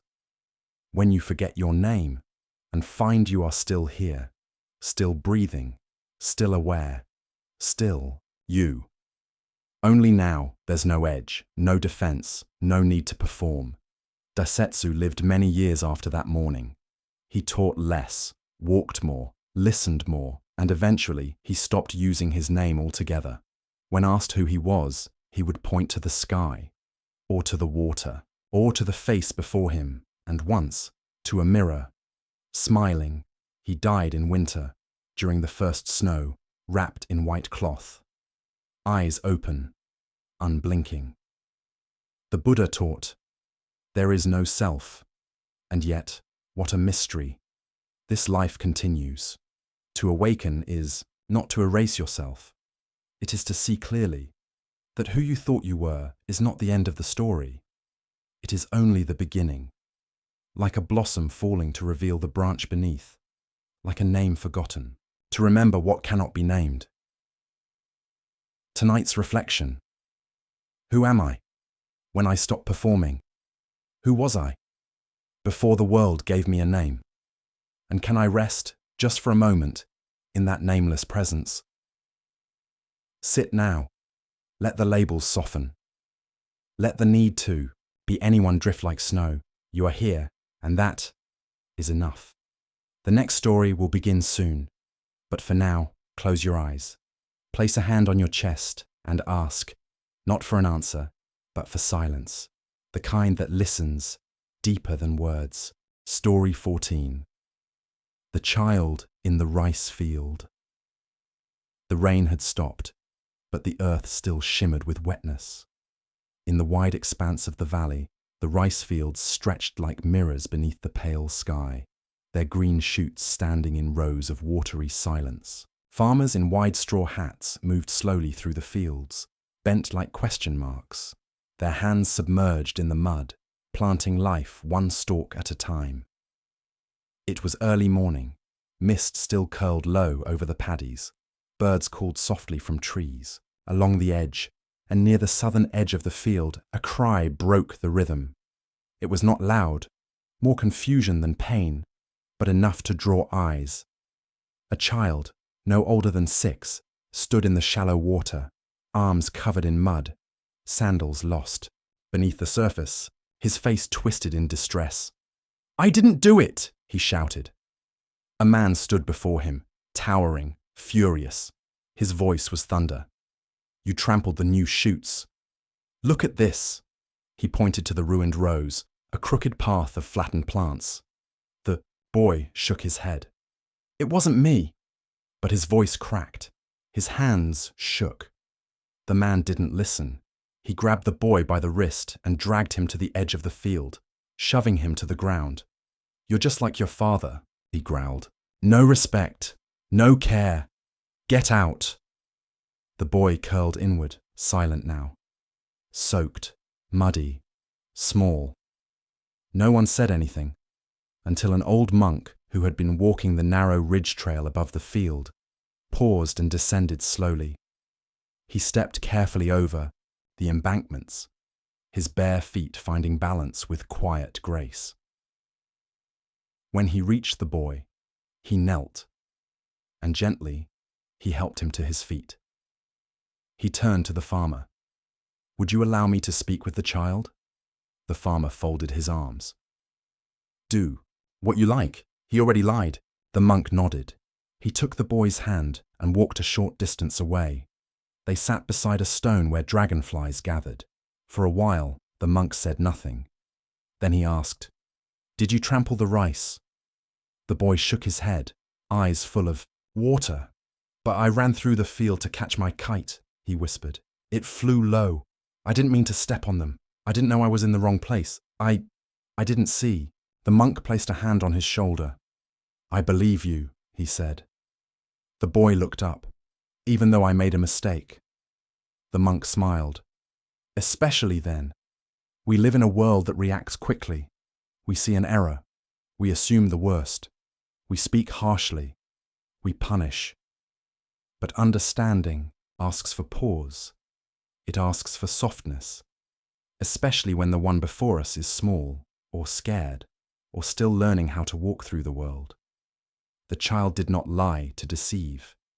He lied out of fear, fear of judgment, fear of being dismissed before being heard. And this fear, this shrinking of truth under the shadow of reaction, is something we all carry, even as adults. In Zen, there is a teaching. The way to truth is through the heart of listening, not the ears, not the mind, the heart, the part of us that hears not just the words, but the trembling behind them. The boy's words were muddy, unsure, but in them was the echo of every child and every grown-up who has ever needed a second chance. Modern psychology refers to this as attuned empathy, the ability to sense the emotion beneath behavior, to see not just what someone did, but why they did it, and to respond not with immediate correction, but with curiosity. What pain lies beneath this action? What fear caused this reaction? What does this person need, more than they need to be taught a lesson? Later that afternoon, the monk returned to the farmer. He bowed respectfully. "I walked the field," he said. "I followed the child's footprints." The farmer remained silent. "The damage is not as much as you feared. The shoots will recover." Still, the man said nothing. The monk added, "I believe the child told the truth." The farmer looked away, then muttered, "It's just, he reminds me of someone." The monk waited. "My brother," the farmer continued. "He left years ago, caused trouble, never came back." The monk nodded. "Then perhaps," he said gently, "you are not angry at the child. You are angry at the echo." The farmer blinked, and for the first time his shoulders sagged. He did not speak again. But later, when the sun began to set, he found the boy near the village gate and placed a rice cake in his hands. "Be careful next time," he said softly. The boy nodded, then smiled. Forgiveness is not always a grand gesture. Sometimes it is a rice cake, a softened voice, a space held open for truth to enter, even if it arrives late. We all trample rice fields sometimes. We all run after something. Joy, escape, beauty, and step, without seeing, onto something tender. The measure of a heart is not in whether it reacts, but whether it returns and listens. The Buddha said, "Speak only when your words are more beautiful than silence." Sometimes, the most beautiful words are not clever. They are kind. Tonight's reflection. Where have I judged too quickly? Who have I misunderstood because I only saw the surface of their action? And in my own life, where am I still that frightened child, hoping someone will believe I didn't mean to break the thing they love? Sit with that. Let the part of you that once ran through the fields be seen. Let the monk in you listen, without needing to correct. Let the farmer in you soften, without needing to be right. Let all three meet in one body, yours. The next story will begin soon. But for now, breathe, let your judgments melt, and listen for the small voices you once ignored. They may still be waiting. Story 15. The silence between two gongs. The temple bell was struck at dawn. Once, a deep, rounded sound that rolled through the forest like a tide. Not piercing, not loud, but full. It lingered. Long after the striker had stepped back, the resonance hovered in the air like breath held in a lover's chest. Then, quiet. And in that quiet, something sacred. The monks never struck the bell more than twice in a morning, first at sunrise, then at the end of the meditation hour.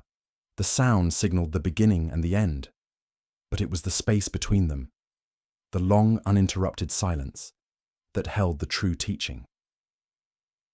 A young nun named Hikari had come to the temple seeking clarity. She had wandered for years, studying texts, listening to talks, chasing insights like fireflies. Each one glowed for a moment, then vanished. She was tired. So when an elder nun in a distant monastery told her, "Go where the bell rings only twice," she followed the advice without understanding. And now, on her third morning here, she sat in the meditation hall, still but uneasy. She listened as the first gong rang. Then she waited. 30 minutes. An hour. Stillness pressed against her like a heavy blanket. No movement. No coughs. No words. Just the sounds of wind shifting through pine. Birds rearranging their wings. A fly brushing the floor. She opened her eyes. Nothing had changed. Everyone still sat. Eyes closed. Spine straight. Breaths deep and slow.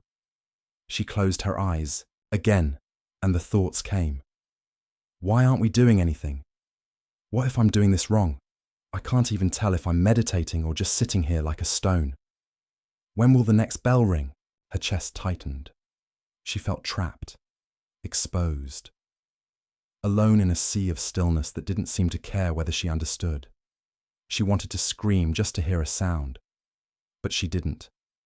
She stayed, and eventually, something softened. Not a breakthrough, not a vision, just quiet, not around her, within her. The thoughts were still there, but they no longer clung. The questions still rose, but they passed through, like clouds that forgot how to rain. And when the second gong finally rang, she felt it not as relief, but as a gentle punctuation, a closing breath. We are trained to value sound, speech, music, insight, instruction. But in Zen, silence is not absence. It is the vessel, the sacred space in which all things arise and return. The silence between two gongs is not empty. It is alive. It is where the real listening begins. In daily life, we often rush from one sound to the next, from notification to response, from task to task, from answer to answer. But the space between, we fear it, we fill it, we numb it, and so we miss the most honest part of the music. In Zen archery, they say the most important moment is not the release of the arrow, it is the pause before. When the archer has drawn the bow and is still, that, a moment, suspended, whole, is where the truth lives. The arrow is just the echo. Modern psychology speaks of the liminal space, the place between what was and what is becoming. It is uncomfortable, like waiting in a hallway with no doors. But it is also powerful, because it is the only place transformation can occur. Not in the bang, but in the breath that follows. Hikari began to love that in-between. She looked forward to it, not because it gave her peace, but because it taught her how to sit with not knowing. She still had questions, still felt restless, but now she knew how to listen beneath the noise, to rest her awareness not on what was happening, but on what wasn't. And in that non-happening, clarity grew, not all at once, but like a drop forming on a leaf edge, steady, patient, unforced. One evening, a new student arrived and asked her, "What do they teach you here?" She smiled and said only, "We listen to what happens between them gongs." The Buddha said, "Silence is an empty space. Space is the home of the awakened mind.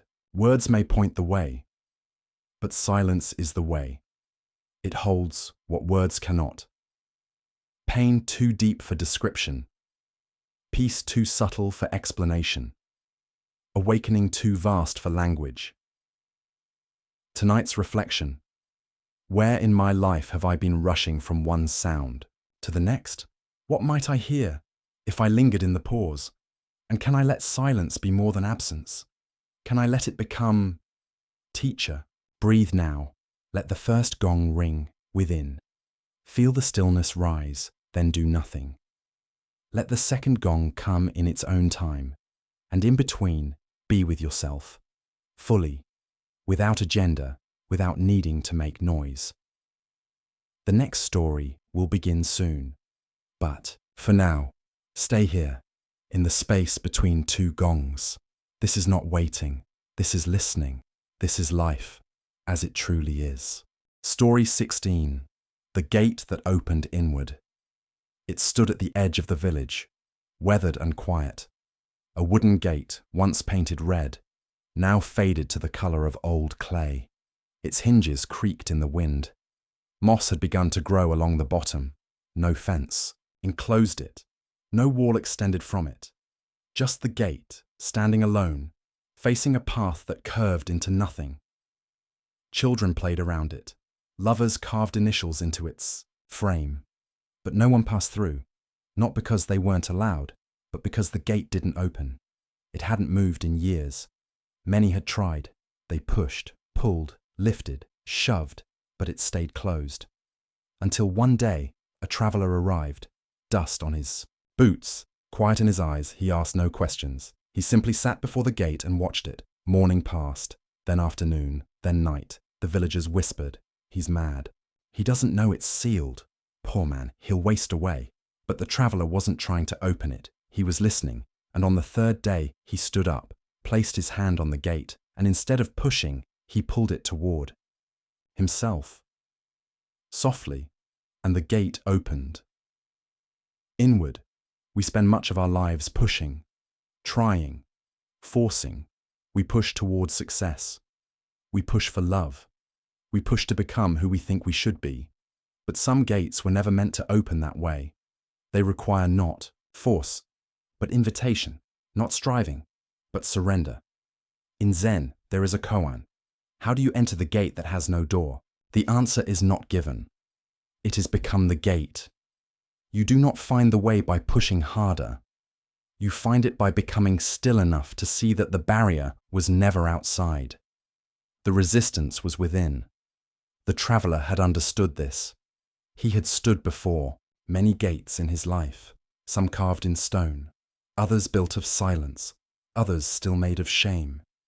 He had learned, before you open the way, you must know how it opens, and most often, it opens inward. In modern psychology, this is reflected in inner orientation. When we feel blocked, emotionally, creatively, relationally, our instinct is often to look outward. Who is stopping me? What obstacle must I remove? But the deeper work is to turn within, to notice the gate we've built around our own hearts, to ask gently, what am I guarding? What fear lives here? What part of me needs to be seen before it lets me pass? The traveller passed through the gate. He didn't disappear. He didn't ascend. He simply walked.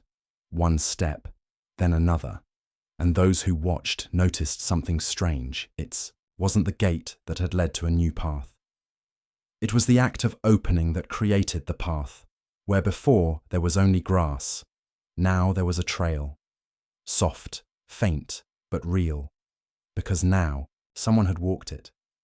There are moments in our lives when we stand before what seems like a sealed door, a moment we can't move past, a part of ourselves we can't access, a piece we can't touch.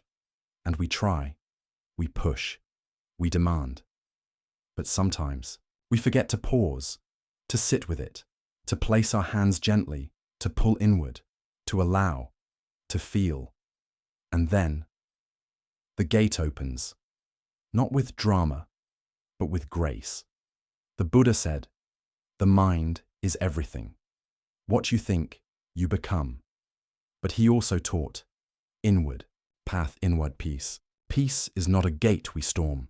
It is a door we remember how to enter, quietly, without knocking, because the one who must answer is already inside. Tonight's reflection. What gate in my life have I been pushing? Where have I demanded access? Without pausing to ask what needs to be softened first, and what happens if I pull gently, not to escape, but to return, to myself, to now, to presence. Sit now. Feel the gate within your chest. Place your hand over it. Listen. No need to rush. No need to fix. Just wait. When it's ready, it will open, and you won't have to go anywhere, because what you've been seeking is on the other side of stillness, and that too is within you. The next story will begin soon, but for now, stay. Not before the gate, but within it. Let the world soften. Let your breath return home. You are already inside. Story 17. The Fish Who Asked for Water. In a quiet pond nestled behind an ancient temple, a small silver fish swam in wide, graceful circles. The pond was shallow but clear. Lotus leaves floated on its surface, their roots trailing down like threads, into the stillness below. Dragonflies skimmed across the water's skin. In the mornings, monks would sit by the edge, chanting softly, their reflections broken only by ripples. The fish had lived there since it was a fingerling. Born beneath a curled lily pad, it had grown watching shadows of cranes, clouds, and orange-robed silhouettes passing above. But as the seasons changed, something began to stir inside the fish, a question, It didn't arrive all at once. It came quietly, as questions do, first as a whisper, then a current, then a hunger. One day, the fish turned to the old turtle who often rested on the rocks and asked, "Where is the water?" The turtle blinked slowly. "What do you mean?" "Want to find the water," the fish said. "Everyone talks about it. The monks chant about stillness, about flowing, about depth. But I've never seen it. I've searched behind every stone, under every leaf. There's only this." The turtle tilted his head. "And what do you think this is?" The fish frowned. "Just the pond." The turtle chuckled, slow and deep. "Little one, you are in the water." "No," the fish insisted. "That's too easy." The turtle smiled. "Exactly. We are like the fish. We search for peace, for purpose, for truth, imagining it must be somewhere else, beyond the next achievement, beyond this town, beyond this version of ourselves. We say, if I meditate more, if I travel far enough, if I heal just a little more, then I'll find it. But the truth is often like water, all around us, within us, but invisible to a mind obsessed with searching. In Zen, there is a parable. A man stands beside a river, thirsty, holding a bucket. He dips it in, drinks, but still says, "I must find the spring." He walks upstream for days, never realizing that every sip was already the source. The more we search, the more we reinforce the idea that we lack, and the more we miss the water we're already swimming in. The fish swam for days. He looked under, the temple stone where the frogs chanted. He searched near the reeds where the water beetles danced. He even tried leaping above the surface, hoping to see beyond the pond. Nothing, just more pond, more water, more stillness, more now. Until one night, exhausted, he stopped moving. He floated near the center of the pond. Lotus shadows swayed above him. Moonlight stretched across the surface. He closed his eyes. And for the first time, he stopped asking. He felt the coolness press against his scales, felt how his gills moved, how his body turned without effort, felt how he was held completely by something vast, silent, and always there. And he whispered, "Oh, nothing more, just, oh." Modern mindfulness calls this reorienting to presence, the practice of shifting attention from the imagined to the actual, not to create peace, but to notice it, not to find something new, but to awaken to what already is. The breath, the stillness, beneath thought, the awareness that was never lost, only distracted. The turtle saw the fish floating quietly the next morning. "Did you find it?" he asked. The fish didn't answer right away. He simply opened his mouth, drew in water and let it pass through his gills with grace. Then he said, "Yes, and I never left it." The Buddha once said, "You cannot travel the path until you have become the path itself." We seek what we already are. We ask for what is already given. We long for what is already within. And yet, there is no shame in the search. Even the fish must swim in circles to finally see the pond. Even we must wander and far, wide and inward before realizing this is it. This is the water. Tonight's reflection. Where have I been asking for what I already have? Where have I confused effort with access? And can I stop, just for this moment, and feel the water that has held me all along? Close your eyes. Feel your breath. Feel the air move in, then out. That is the current. That is the water. That is the presence you were searching for. Already here. Already now. The next story will begin soon. But for now, float. No need to reach. You are surrounded and you always were. Story 18. The cloud that refused to rain. High above the rice valleys and temple roofs, a single cloud floated alone. It was not large, not bright, not stormy, just a modest shape, pale, light, quiet. But it carried something. It carried water. Not just a little, enough to bathe the mountain. enough to green a dry hillside, enough to bring a child's flower back to life, and yet it would not rain. Each time the weight inside began to stir, the cloud pulled itself back. Not yet, it whispered. Not here, not now. Because somewhere along its path through the sky, the cloud had heard a whisper, "Be strong." It wasn't meant as harm. Just a passing voice, maybe the sun or the wind or a bird. But the cloud remembered it, took it, made it its name. Be strong. So the cloud held on, through seasons, through dawns and dusks. It carried its water like a secret, sometimes trembling, sometimes aching, but never letting go. Until one day, a great drought came to the valley below. The river thinned. Leaves curled inwards like tired hands, and a young girl stood outside her home, palms open to the sky. She looked up at the cloud and said, "Please." Not with desperation, not with demand, just a request from one vessel to another, "Please." And the cloud trembled, its heart moved. But still, it hesitated. "Be strong," it thought again. "Don't fall apart." But the weight had become too much, not just inside the cloud, inside its silence. And so, at last, it let go. Not in anger, not in thunder, just in release. One drop, then another, then 1,000.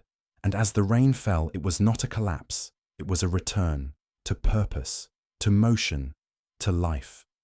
We are like that cloud. We hold so much. Emotions, fears, memories, tears, in the name of strength.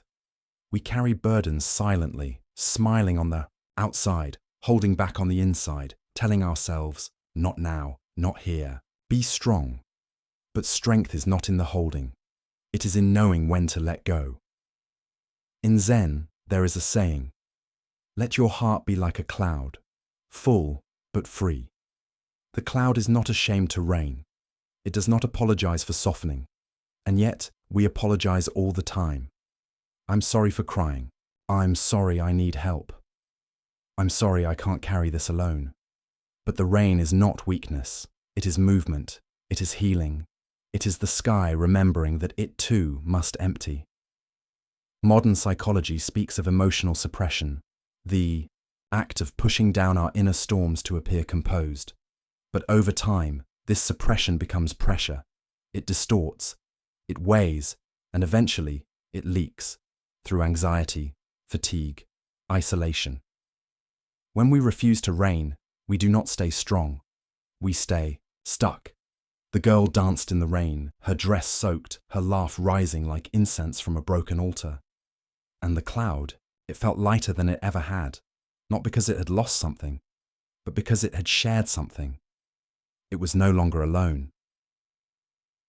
That night, as the villagers gathered around fires, someone asked, "Will the cloud come back?"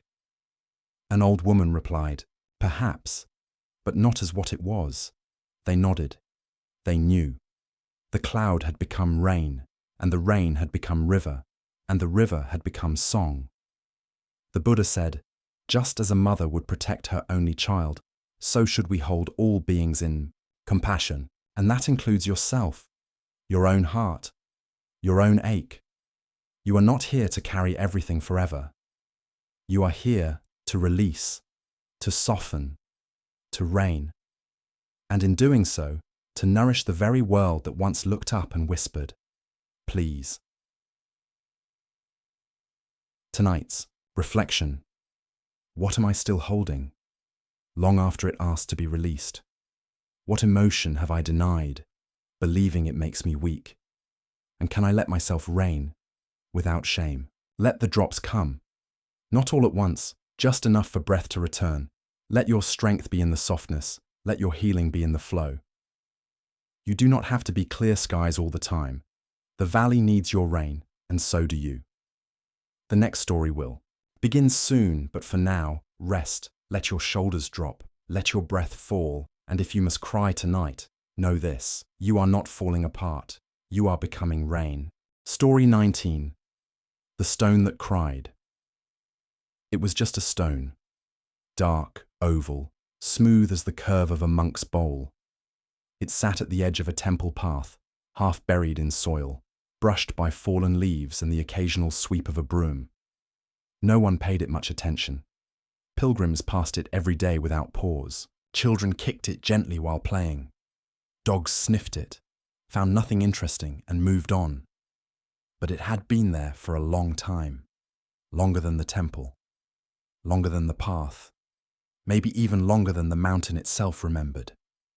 It had watched monks age and become silence. It had felt the wind carry voices it could not understand.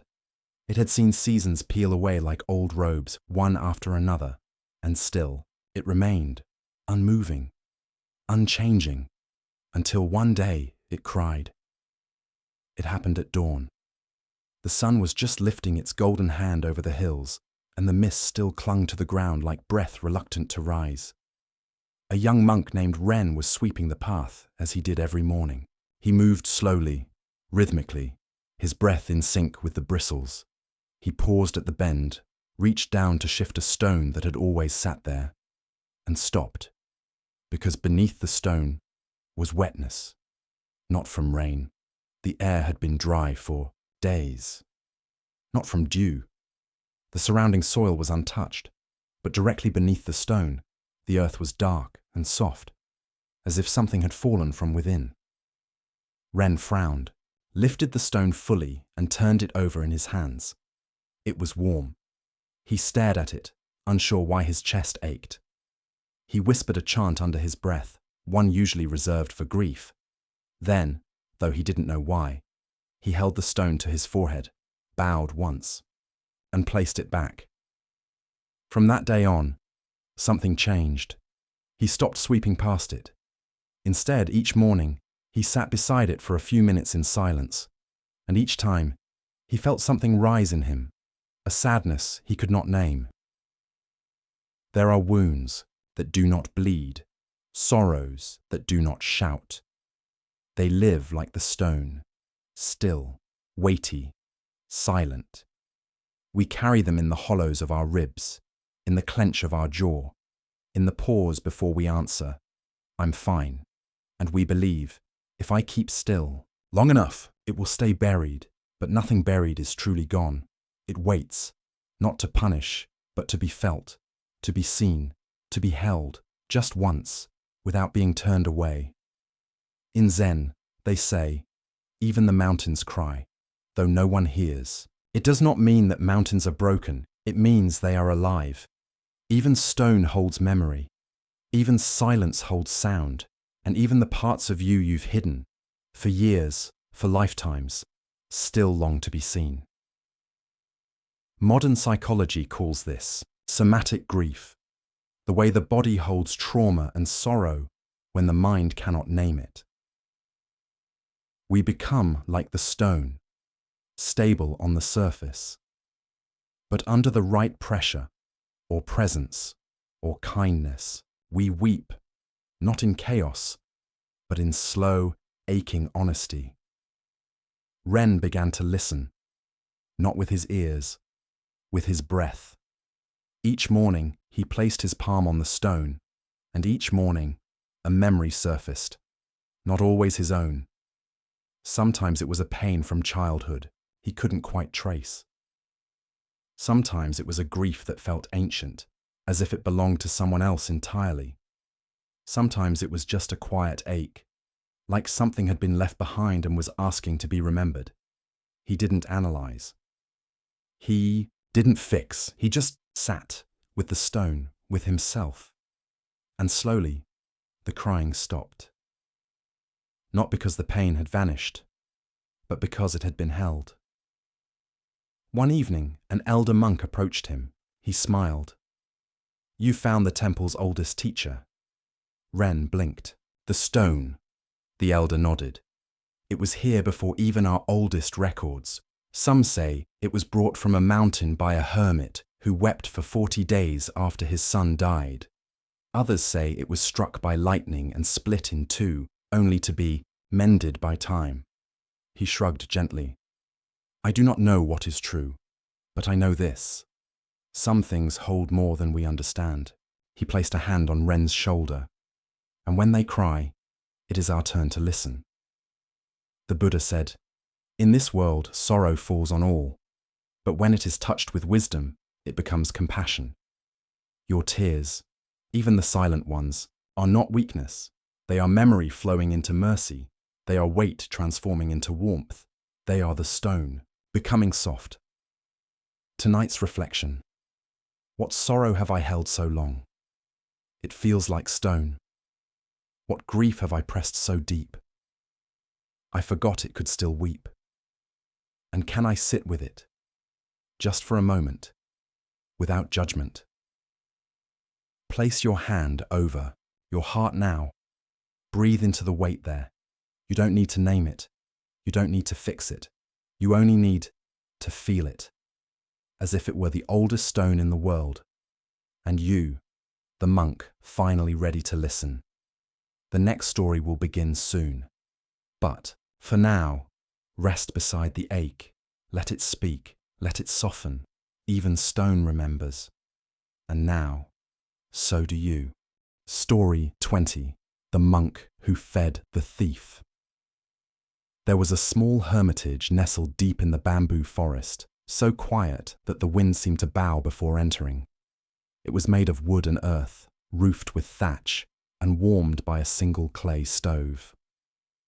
Birds built nests beneath its eaves. Lanterns hung like silent prayers. A monk lived there, alone. His name was Toku. He owned almost nothing: a bowl, a robe, a wooden comb, a teapot with a hairline crack. He tended a garden of ginger, green onions, and bitter greens. He woke with the sun and slept with the stars. The villagers nearby spoke of him with warmth.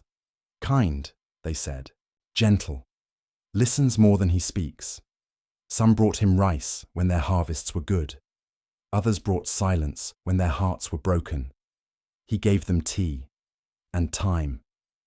But one night, long after the forest had gone to sleep, someone crept through the shadows toward his hut. A thief. He had watched the monk for weeks, laughing at the simplicity of it all. Even monks must have something hidden, he had whispered to himself. Maybe a silver relic, a hidden stash. Everyone has something, so he waited for the oil lamp to go out, waited for the quiet to deepen, and stepped into the hut. He searched quickly, opened drawers, lifted mats, peered beneath the altar. Nothing, only a sleeping monk. Peaceful, soft breath rising and falling like a leaf on still water. The thief turned to leave, disappointed, when a voice stopped him. "You've come far." The thief froze. He turned slowly. The monk was sitting up now, eyes open, but calm. "I'm sorry," the thief stammered. Toku tilted his head. "Are you hungry?" The thief blinked. "What?" "You searched with empty hands," the monk said. "So I imagine it was your stomach, not your greed, that brought you." The thief looked away. Toku rose without haste, lit a small fire, and placed a pot on the stove. "I have little," he said. "But enough." He motioned to a cushion. "Sit." The thief didn't move. The monk smiled gently. Even a thief deserves warmth. They ate in silence. Rice, a few greens, hot water with ginger. The thief ate slowly at first, as if fearing a trap. But soon he closed his eyes and sighed. "This is the best thing I've tasted in weeks," he muttered. Toku nodded. Hunger does that. After the meal, the monk handed him a folded cloth. Inside were dried roots, a handful of rice, and a single copper coin. "For your journey," he said. The thief stared at it. "Why would you help me?" "I tried to steal from you." Toku placed a hand on his heart. "Because once I was also empty. We expect justice to be sharp, punishment, correction, retribution. But true compassion does not wait for apologies. It does not demand repayment. It sees beyond the act, into the ache that caused it, In Zen there is a phrase, "The wise see suffering behind all harm, not to excuse, but to understand." To recognize that those who wound are often wounded, that those who steal often lack not things, but worth, not food, but kindness, not discipline, but mercy. Modern trauma work confirms this. Many who harm, others have themselves been harmed, and while accountability is important, transformation rarely happens through shame. It happens through relationship, through being seen not as a criminal, but as a soul in pain. The thief returned the next night, didn't break in. He knocked, and when the monk opened the door, the thief bowed. "I have nothing to give," he said. Toku smiled. "Then give me your story." They sat. The thief spoke. Of hunger, of violence, of a father who left, of fists, of hiding, of sleeping in ditches, of stealing just to be noticed. He wept. Toku said nothing. He brewed more tea. They drank until the moon slipped behind the trees. When the thief left, he did not steal. He bowed and walked into the dark with a lighter heart. The Buddha said, "Hatred does not cease by hatred. It ceases by love." This is an eternal law. Love does not mean weakness. It means seeing clearly. Seeing that punishment may correct behavior, but only compassion can reach the root. And sometimes, the root cries not for justice, but for being fed. Years passed. The monk continued his quiet, life, until one day, a man in clean robes and strong shoulders arrived at the temple. He carried a bag of rice and a book. He offered both to the monk. "You won't remember me," he said. But Toku did. Eyes never forget those who weep. The man now taught reading to children in the city, and every year he brought rice to the forest. Tonight's reflection: where have I demanded punishment when compassion was needed? What wound have I judged too quickly before understanding its source? And in myself, what act of shame still needs to be met with mercy? Let your hands soften. Let the gavel drop. Sit at the table of your own mistakes and offer them warmth, like rice, like tea, like the silence that listens without fear. The next story will begin soon, but for now, rest. You do not need to steal compassion. It has already been offered, and now it is your turn to pass it on. Story 21. The Temple on the Water's Edge. It was built too close to the water. Everyone said so. The villagers shook their heads when the first beams were raised. "The river shifts," they warned. "The tide is unpredictable. That land floods every few years." But the monk who built it smiled. He had come from far away, walking barefoot for weeks until he found the curve of land where the river bent gently, almost like it was bowing to the mountains. "This is the place," he said. He planted his staff in the mud and began building, alone at first, then with help from passing travelers. A carpenter who had lost his son, a woman who no longer prayed but wanted to hear silence, a boy with no family who followed the monk like a shadow. Together, they built a small temple. Wooden walls, a thatched roof, no gate, just a bell hanging from a tree branch and a wooden deck that reached over the water like an open hand.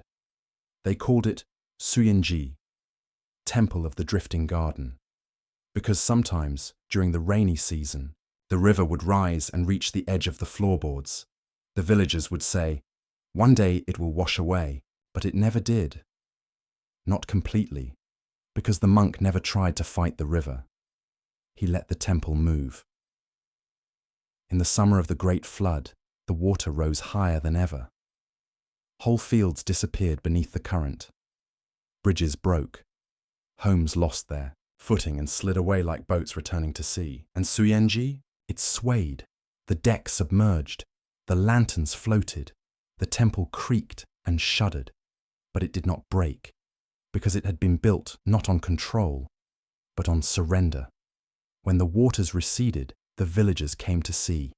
They expected ruins, but they found the monk sitting on the edge of the deck, bare feet in the mud, sipping tea. He looked up and smiled. "Well," he said, "we floated. Most of us build our lives far from the water. We seek certainty.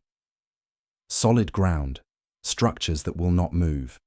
We say, this is who I am. This is what I'll become. This is how things must go. We build temples of identity, of reputation, of control. But rivers don't care for such things. Life moves. Tides shift, and what doesn't bend breaks. In Zen, there is a teaching. To stand still in a flowing world is to suffer. Learn to float. Floating is not drifting aimlessly. It is trusting the current, knowing when to hold, when to release, when to rebuild, and when to simply watch the water pass. Modern psychology frames this as radical adaptability, the ability to stay centered even when the external world transforms, not by resisting change, but by embracing it, by asking, what can I let go of today that no longer serves? And how can I build myself with enough space to sway, to yield, to trust? Years later, Suyenji was known not for its strength, but its softness. Pilgrims came not for grand ceremonies, but to sit on the deck during high tide and feel the boards rise beneath them. It became a place to remember that nothing stays the same. Not grief, not joy, not even suffering. Everything moves, and we can too. One day, a young nun sat beside the old monk as the river lapped at their feet. She asked, "Aren't you afraid that someday it will all be swept away?" The monk smiled gently. "It will," he said. "Everything will." He sipped his tea. "That's why we sit here now, while it still holds." The Buddha said, "This world is swept away. It does not endure. But this is not a message of despair. It is a call to presence, to savor, to feel the boards beneath your feet while they're still dry, to laugh while the walls still stand, to love while the bell still rings, not in fear of what's coming, but in gratitude for what is." Tonight's reflection: what part of my life have I tried too hard to anchor? What structure am I clinging to even as the waters rise? And can I build something that floats instead of something that resists? Let your breath be the river. Let your body be the temple. Let it move. Let it creak. Let it shift. And know, it is not weakness to sway. It is wisdom. The next story will begin soon, but for now, sit with your feet in the stream. Listen to the silence beneath the current. You are not drowning. You are learning to float. Story 22. The Bird Who Waited for Spring. There was a bird who did not fly south when the cold came. All her sisters left in great flocks, wings slicing the wind, cries fading into the sky like soft threads unraveling. They followed warmth, followed instinct, followed the maps etched into their bones. But she stayed. She told herself it wasn't fear. It wasn't pride either. She simply couldn't leave the tree. It was a modest tree, bent slightly to one side, branches crooked, like old fingers, its bark peeled in places, and no fruit had grown on it in years. But it had been her home since she first opened her eyes, and the thought of returning to an empty branch in spring, to a tree that had waited through snow without her, made her heart ache. So she stayed. Winter came early that year. The winds arrived with teeth. The pond froze, and the sky dulled to a sheet of bone. The bird tucked herself deep within the hollow of the tree's trunk. She chirped less and less. Her feathers lost their shine. She watched the sky and wondered if her sisters were soaring over green valleys, their wings warm in the sun. She told herself it was noble to endure. that loyalty mattered more than comfort. But as the nights grew colder, her breath shorter, her body stiff, she began to ask, did I stay out of love, or out of fear that I would be forgotten if I left? We all have trees, places we stay rooted to, people, ideas, identities, long after the season has changed. We say, I must not leave this job. I can't walk away from this version of me. Have to wait until they return my love, until they see me. And so we stay, even when we grow cold, even when the branches no longer bear fruit, even when the world calls us gently forward. We call it loyalty.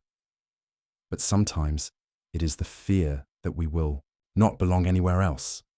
In Zen, there's a saying, no snowflake ever falls in the wrong place. It reminds us that movement, when guided by truth, is never a mistake. Even birds must leave sometimes, not to abandon, but to survive. Not out of disloyalty, but because the heart needs warmth too. The bird grew weak. One morning, she could not rise. The snow had climbed high against the tree trunk. Her breath was shallow. Her dreams were strange. In them, the tree whispered, little one, you were never meant to keep me alive. I am old. I know how to wait. You must fly. She stirred. The sky had brightened a little. Not spring yet, but the wind carried a memory of sun. She fluttered to the top branch, claws trembling. She looked back. The tree did not beg. It only stood. Patient. As always, she spread her wings and flew. When she reached the valley below, her body warmed. She ate. She bathed in a thawed stream. She met other birds, sang, danced, rested, and when spring came, she returned. The tree was still there. Its bark cracked, but holding, and to her surprise, a tiny blossom had appeared on the very branch where she had once slept. Not because she had stayed, but because she had gone. Modern psychology calls this attachment wounding, the belief that if we leave, we will lose love. That distance is disconnection. But healthy love, with people, with places, even with ourselves, does not demand that we freeze to prove our loyalty. It waits. It trusts. It knows that departure is not betrayal when it leads to growth. The Buddha said, you, yourself, as much as anyone in the entire universe, deserve your love and affection. But love is not just gentle words. It is flight. It is leaving the tree when the cold comes. It is believing that warmth is not betrayal. It is the courage to trust that the branch will still be there, if it's meant to be. Tonight's reflection. Where in my life am I staying out of fear, not love? What tree have I clung to, long after winter came? And can I allow myself to fly, not away, but toward the season I deserve? Close your eyes, feel your wings. Even if you've forgotten how to use them, they remember. Even if your heart trembles, it knows the way. Let go. Let the wind guide you. Spring will find you, and so will the tree. In time, the next story will begin, soon, but for now, rest. Let the snow melt from your feathers. You were never meant to freeze, you were meant to soar. Story 23. The mirror that didn't reflect. The mirror hung at the back of the hall. It was round, framed with black lacquered wood, and suspended on a wall of rice paper that glowed each morning with soft light. No one knew where it had come from. The older monks said it had always been there. The younger ones avoided it, not out of fear, but reverence, because it did not reflect, not clearly. You could stand before it for hours and still not see yourself. No eyes, no lines, no name, only a shimmer, a suggestion, like looking through morning fog. Some believed it was broken, others believed it was blessed, but the abbot simply called it the true mirror. When a student reached their 7th year at the temple, they were invited to sit before it, not to meditate, not to ask questions, only to sit and see what arose. Most came away changed, not in ways you could name, but in the softness of their step, the hush of their breath, the way their gaze lingered longer on the world. But one student, a boy named Sho, sat and saw nothing. No vision, no understanding, no breakthrough, only confusion. He had come to the monastery as a child, left at the gate by a mother whose hands trembled too much to wave goodbye. He had been raised in silence, taught to bow before answers, to chant before asking. And all his life, he had tried to become something, a good monk, a wise man, someone worthy of staying. He believed that if he learned the sutras, swept the halls, tended the fire, he would earn a reflection, earn a self. But now, sitting before the mirror, all he saw was blur. It unnerved him. It felt like being erased. After 7 nights, he returned to the abbot. "I've seen nothing," he said. "No vision, no truth." The abbot sipped his tea. "What did you hope to see?" "Myself," Sho replied. "My real face, the one behind my name." The abbot smiled. "And what did the mirror show you?" Sho frowned. "Nothing, just light." The abbot placed his cup down. "Perhaps that is the most honest answer. We spend our lives chasing a reflection, wanting to see ourselves clearly. We look into eyes, into accolades, into memories, into relationships, trying to find the shape that will finally confirm, this is me, this is who I am. But the mirror, the true one, does not show a face. It shows emptiness, not absence, not void, but the space where all things arise and dissolve. In Zen, they say, show me your original face, the one before your parents were born. It's not a riddle. It's an invitation to sit before the mirror that doesn't flatter, that doesn't lie, that doesn't give you anything to cling to, only light, only breath, only now. Modern psychology speaks of ego dissolution, moments when the constructed self falls away and what remains is presence. It often feels like confusion, sometimes fear, because we are used to having edges, used to saying, this is where I end, this is who I am. But true peace arises when those edges blur, when you see I am not this thought, not this name, not even this history. I am awareness. I am what remains when all else fades. Sho began to visit the mirror each morning, not to seek, but to sit. He stopped asking for answers, stopped measuring his practice by insights, and slowly he began to notice the sound of wind before it hit the trees, the feeling of breath before it filled his chest, the presence of others, even before they entered the room. And one morning, as he sat before the mirror, he saw it, not his face, but the way light curved around absence. He smiled, then bowed, not to the mirror, but to the emptiness it revealed.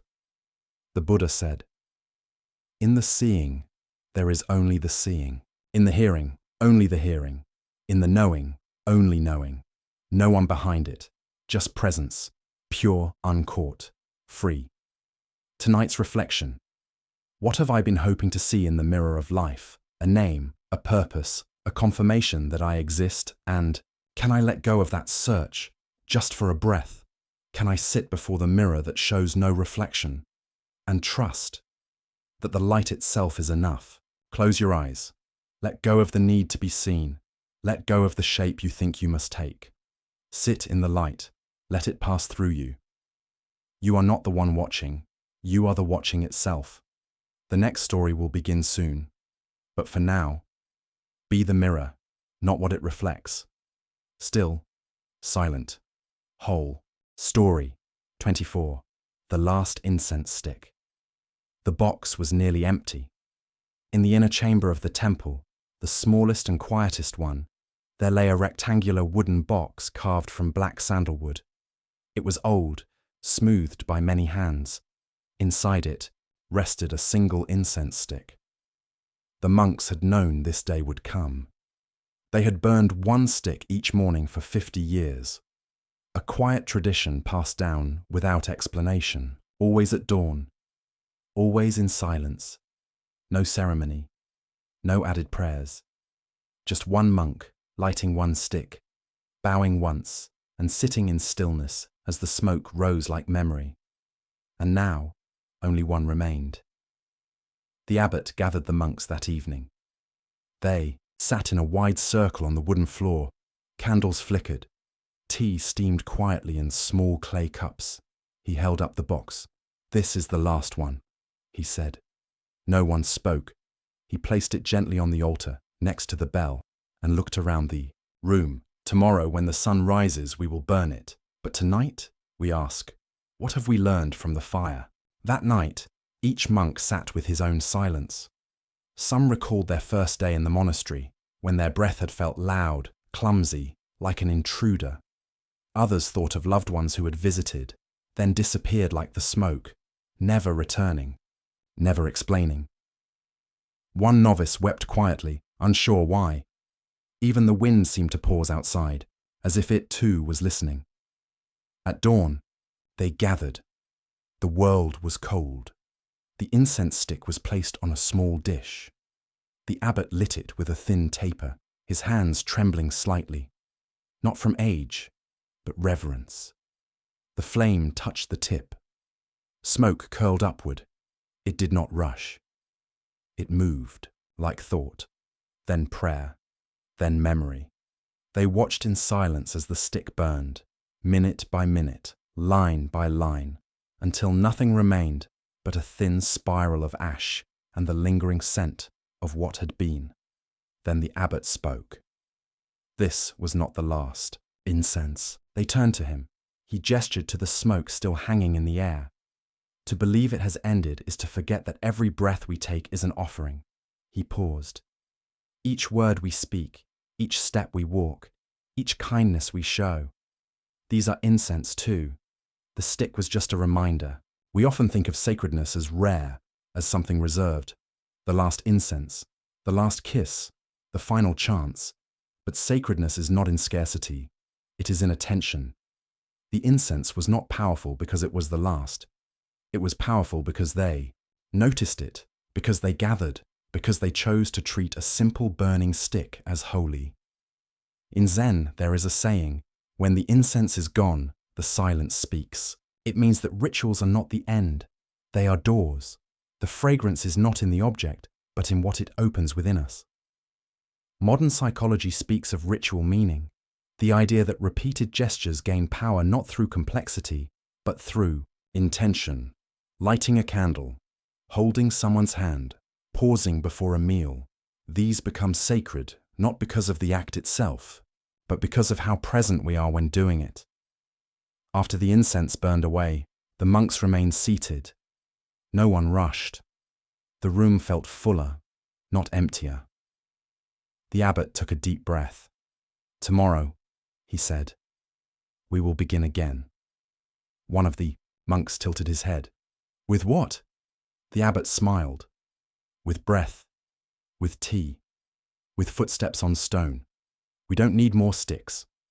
He stood. "Everything burns. Let us make our lives the incense." The Buddha said, "Better than 1,000. Meaningless words is one word that brings peace." The same can be said of ritual. Better one intentional act than 100 done by habit. Better one breath fully lived than a lifetime passed while waiting. Tonight's reflection: what in my life have I treated as ordinary? That is actually sacred. What final moment have I mourned, forgetting that it's only the beginning of something quieter? And can I live tomorrow as if each gesture is incense? Let your breath rise, let it curl, let it fade, then begin again. The next story will begin soon, but for now, sit with the fragrance still in the air. It is not gone. It is only becoming something you cannot see. Yet still, you can feel it. Story 25. When the bell finally rang. For 12 years, the bell had remained silent. It hung from the old beam above the temple's west gate, wide, bronze, weathered. its body etched with ancient sutras worn down by time and wind. Dust gathered in the grooves. Spiders spun their quiet architecture around its rim. Birds nested inside it in spring. And yet, the monks never struck it. Not once. Even the youngest novices, curious and bold, never dared, because the rule was clear. The bell shall only be struck when someone wakes up, not from sleep, from illusion. It had once been rung, long ago, a single time. A wandering monk had come in the rain, carrying nothing but a bowl and a silence that wrapped around him like a second robe. He had stayed a week. He asked no questions. He answered none. He meditated by the river, swept the leaves without being asked, and left as softly as he came. But on the night he left, the bell rang. Once, low, deep, echoing across the valley like the breath of a mountain. No one saw who rang it, but the abbot, old even then, had simply bowed. The rule remained. Some believed it was a metaphor. Others believed the bell itself knew that it would not sound unless someone truly touched the center of the path. For 12 years, it waited, silent, watching. And then, one winter, a young man arrived, not a monk, not a pilgrim, just a man. His name was Koji. He had walked for 5 days through snow. His clothes were thin, his hands cracked, his eyes clouded. The monks offered him shelter, food, warmth. He accepted gratefully, but said little. Only, "I need to sit." They gave him a place near the outer hall. He began to meditate, each morning before sunrise, each night after the last bowl of rice. Not rigidly, not to impress, just stillness, like water in a deep well. Weeks passed. Koji did not ask to be ordained, did not seek teaching, did not recite the chants. He only sat, and sometimes wept. One evening, as snow fell in great soft spirals, the abbot sat beside him. They did not speak for a long time. Then, gently, the abbot asked, "What have you come here to find?" Koji replied, without turning his head. "To stop needing to find anything." The abbot nodded. "And has the silence helped?" Koji smiled weakly. "It has shown me how loud I've been." That night, Koji walked alone through the temple grounds. He stood beneath the bell, looked up, touched its rope, thick and knotted with time. He did not pull it. He only bowed, then turned to leave. But something shifted in the wind. Stillness deeper than silence. A weight that was not heavy. Koji breathed in, closed his eyes, and with both hands, not firm, not hesitant, he struck the bell. It rang, not with drama, not with force, but with truth. A single resonant tone that filled the sky like the sound of forgiveness. The monks came running. The abbot stood at the gate, and Koji wept again. But not from pain, not from grief, from recognition. He had not reached something. He had returned. The bell's echo lingered for what felt like hours. It wrapped the temple. It moved through the trees. And deep in every monk's body, it stirred something they had long forgotten. Stillness that breathes, presence that hums, awakening not as lightning, but as dawn. We chase awakening as if it is a prize. We read, we meditate, we chant, we wait. We imagine it is a mountain to climb, a door to open, a fire to withstand. But true awakening is simple. It is the moment we stop seeking it. The moment we sit so fully with what is, sorrow, joy, uncertainty, breath, that no more running is needed. Just this step, this silence, this snow. In Zen, they say, enlightenment is like the moon reflected on the water. The moon does not get wet, nor is the water broken. It means awakening does not change the world. It changes how we see it. It reveals what was always there, waiting for us to be still enough to notice. Modern psychology calls this radical presence, the deep, embodied acceptance of what is without resistance or projection. It's not detachment. It's not numbing. It's the full aliveness that arrives when we stop needing to be anywhere else. When we sit, and the sitting is enough. When we breathe, and the breath is complete. When the bell rings, not to awaken us, but because we are already awake. Koji stayed through the spring. He planted herbs, repaired a broken roof tile, taught a novice how to listen to the rain. Then one morning he left, quietly, without ceremony. But the bell remained different. It had spoken and would again, not often, but only when someone, somewhere, forgot how to search and remembered how to be. The Buddha said, "Peace comes from within, do not seek it without." And the bell says, peace is not what follows the sound. It is the sound, and it waits for you, patiently, like a temple in snow. Final reflection. What bell in your life is waiting to be struck? What truth have you known all along, but only now feel, ready to accept? And can you sit, even in the snow, and say, I no longer need to find. I only need to listen. Let your hands be still. Let your breath be round. Let your silence be deep enough to echo. You are not broken. You are not lost. You are simply waiting for your own bell to ring. And when it does, you'll know. Thank you for journeying with us through these 25 Zen stories. If even one moment of stillness touched your heart, if a single image or phrase helped you breathe more gently, reflect more deeply, or release something you were carrying, then the empty boat has fulfilled its purpose. This channel was created not to teach, but to walk beside you, to offer space, quiet, nourishing space, where you can return to yourself without judgment, without noise, without needing to be anyone else. If these stories brought you peace, insight, or warmth, we invite you to leave a comment. What did you feel? Which story stayed with you? Share this video with someone who may need stillness today, a friend, a loved one, even a stranger. Like and subscribe to the channel so you can join us for more gentle journeys to come.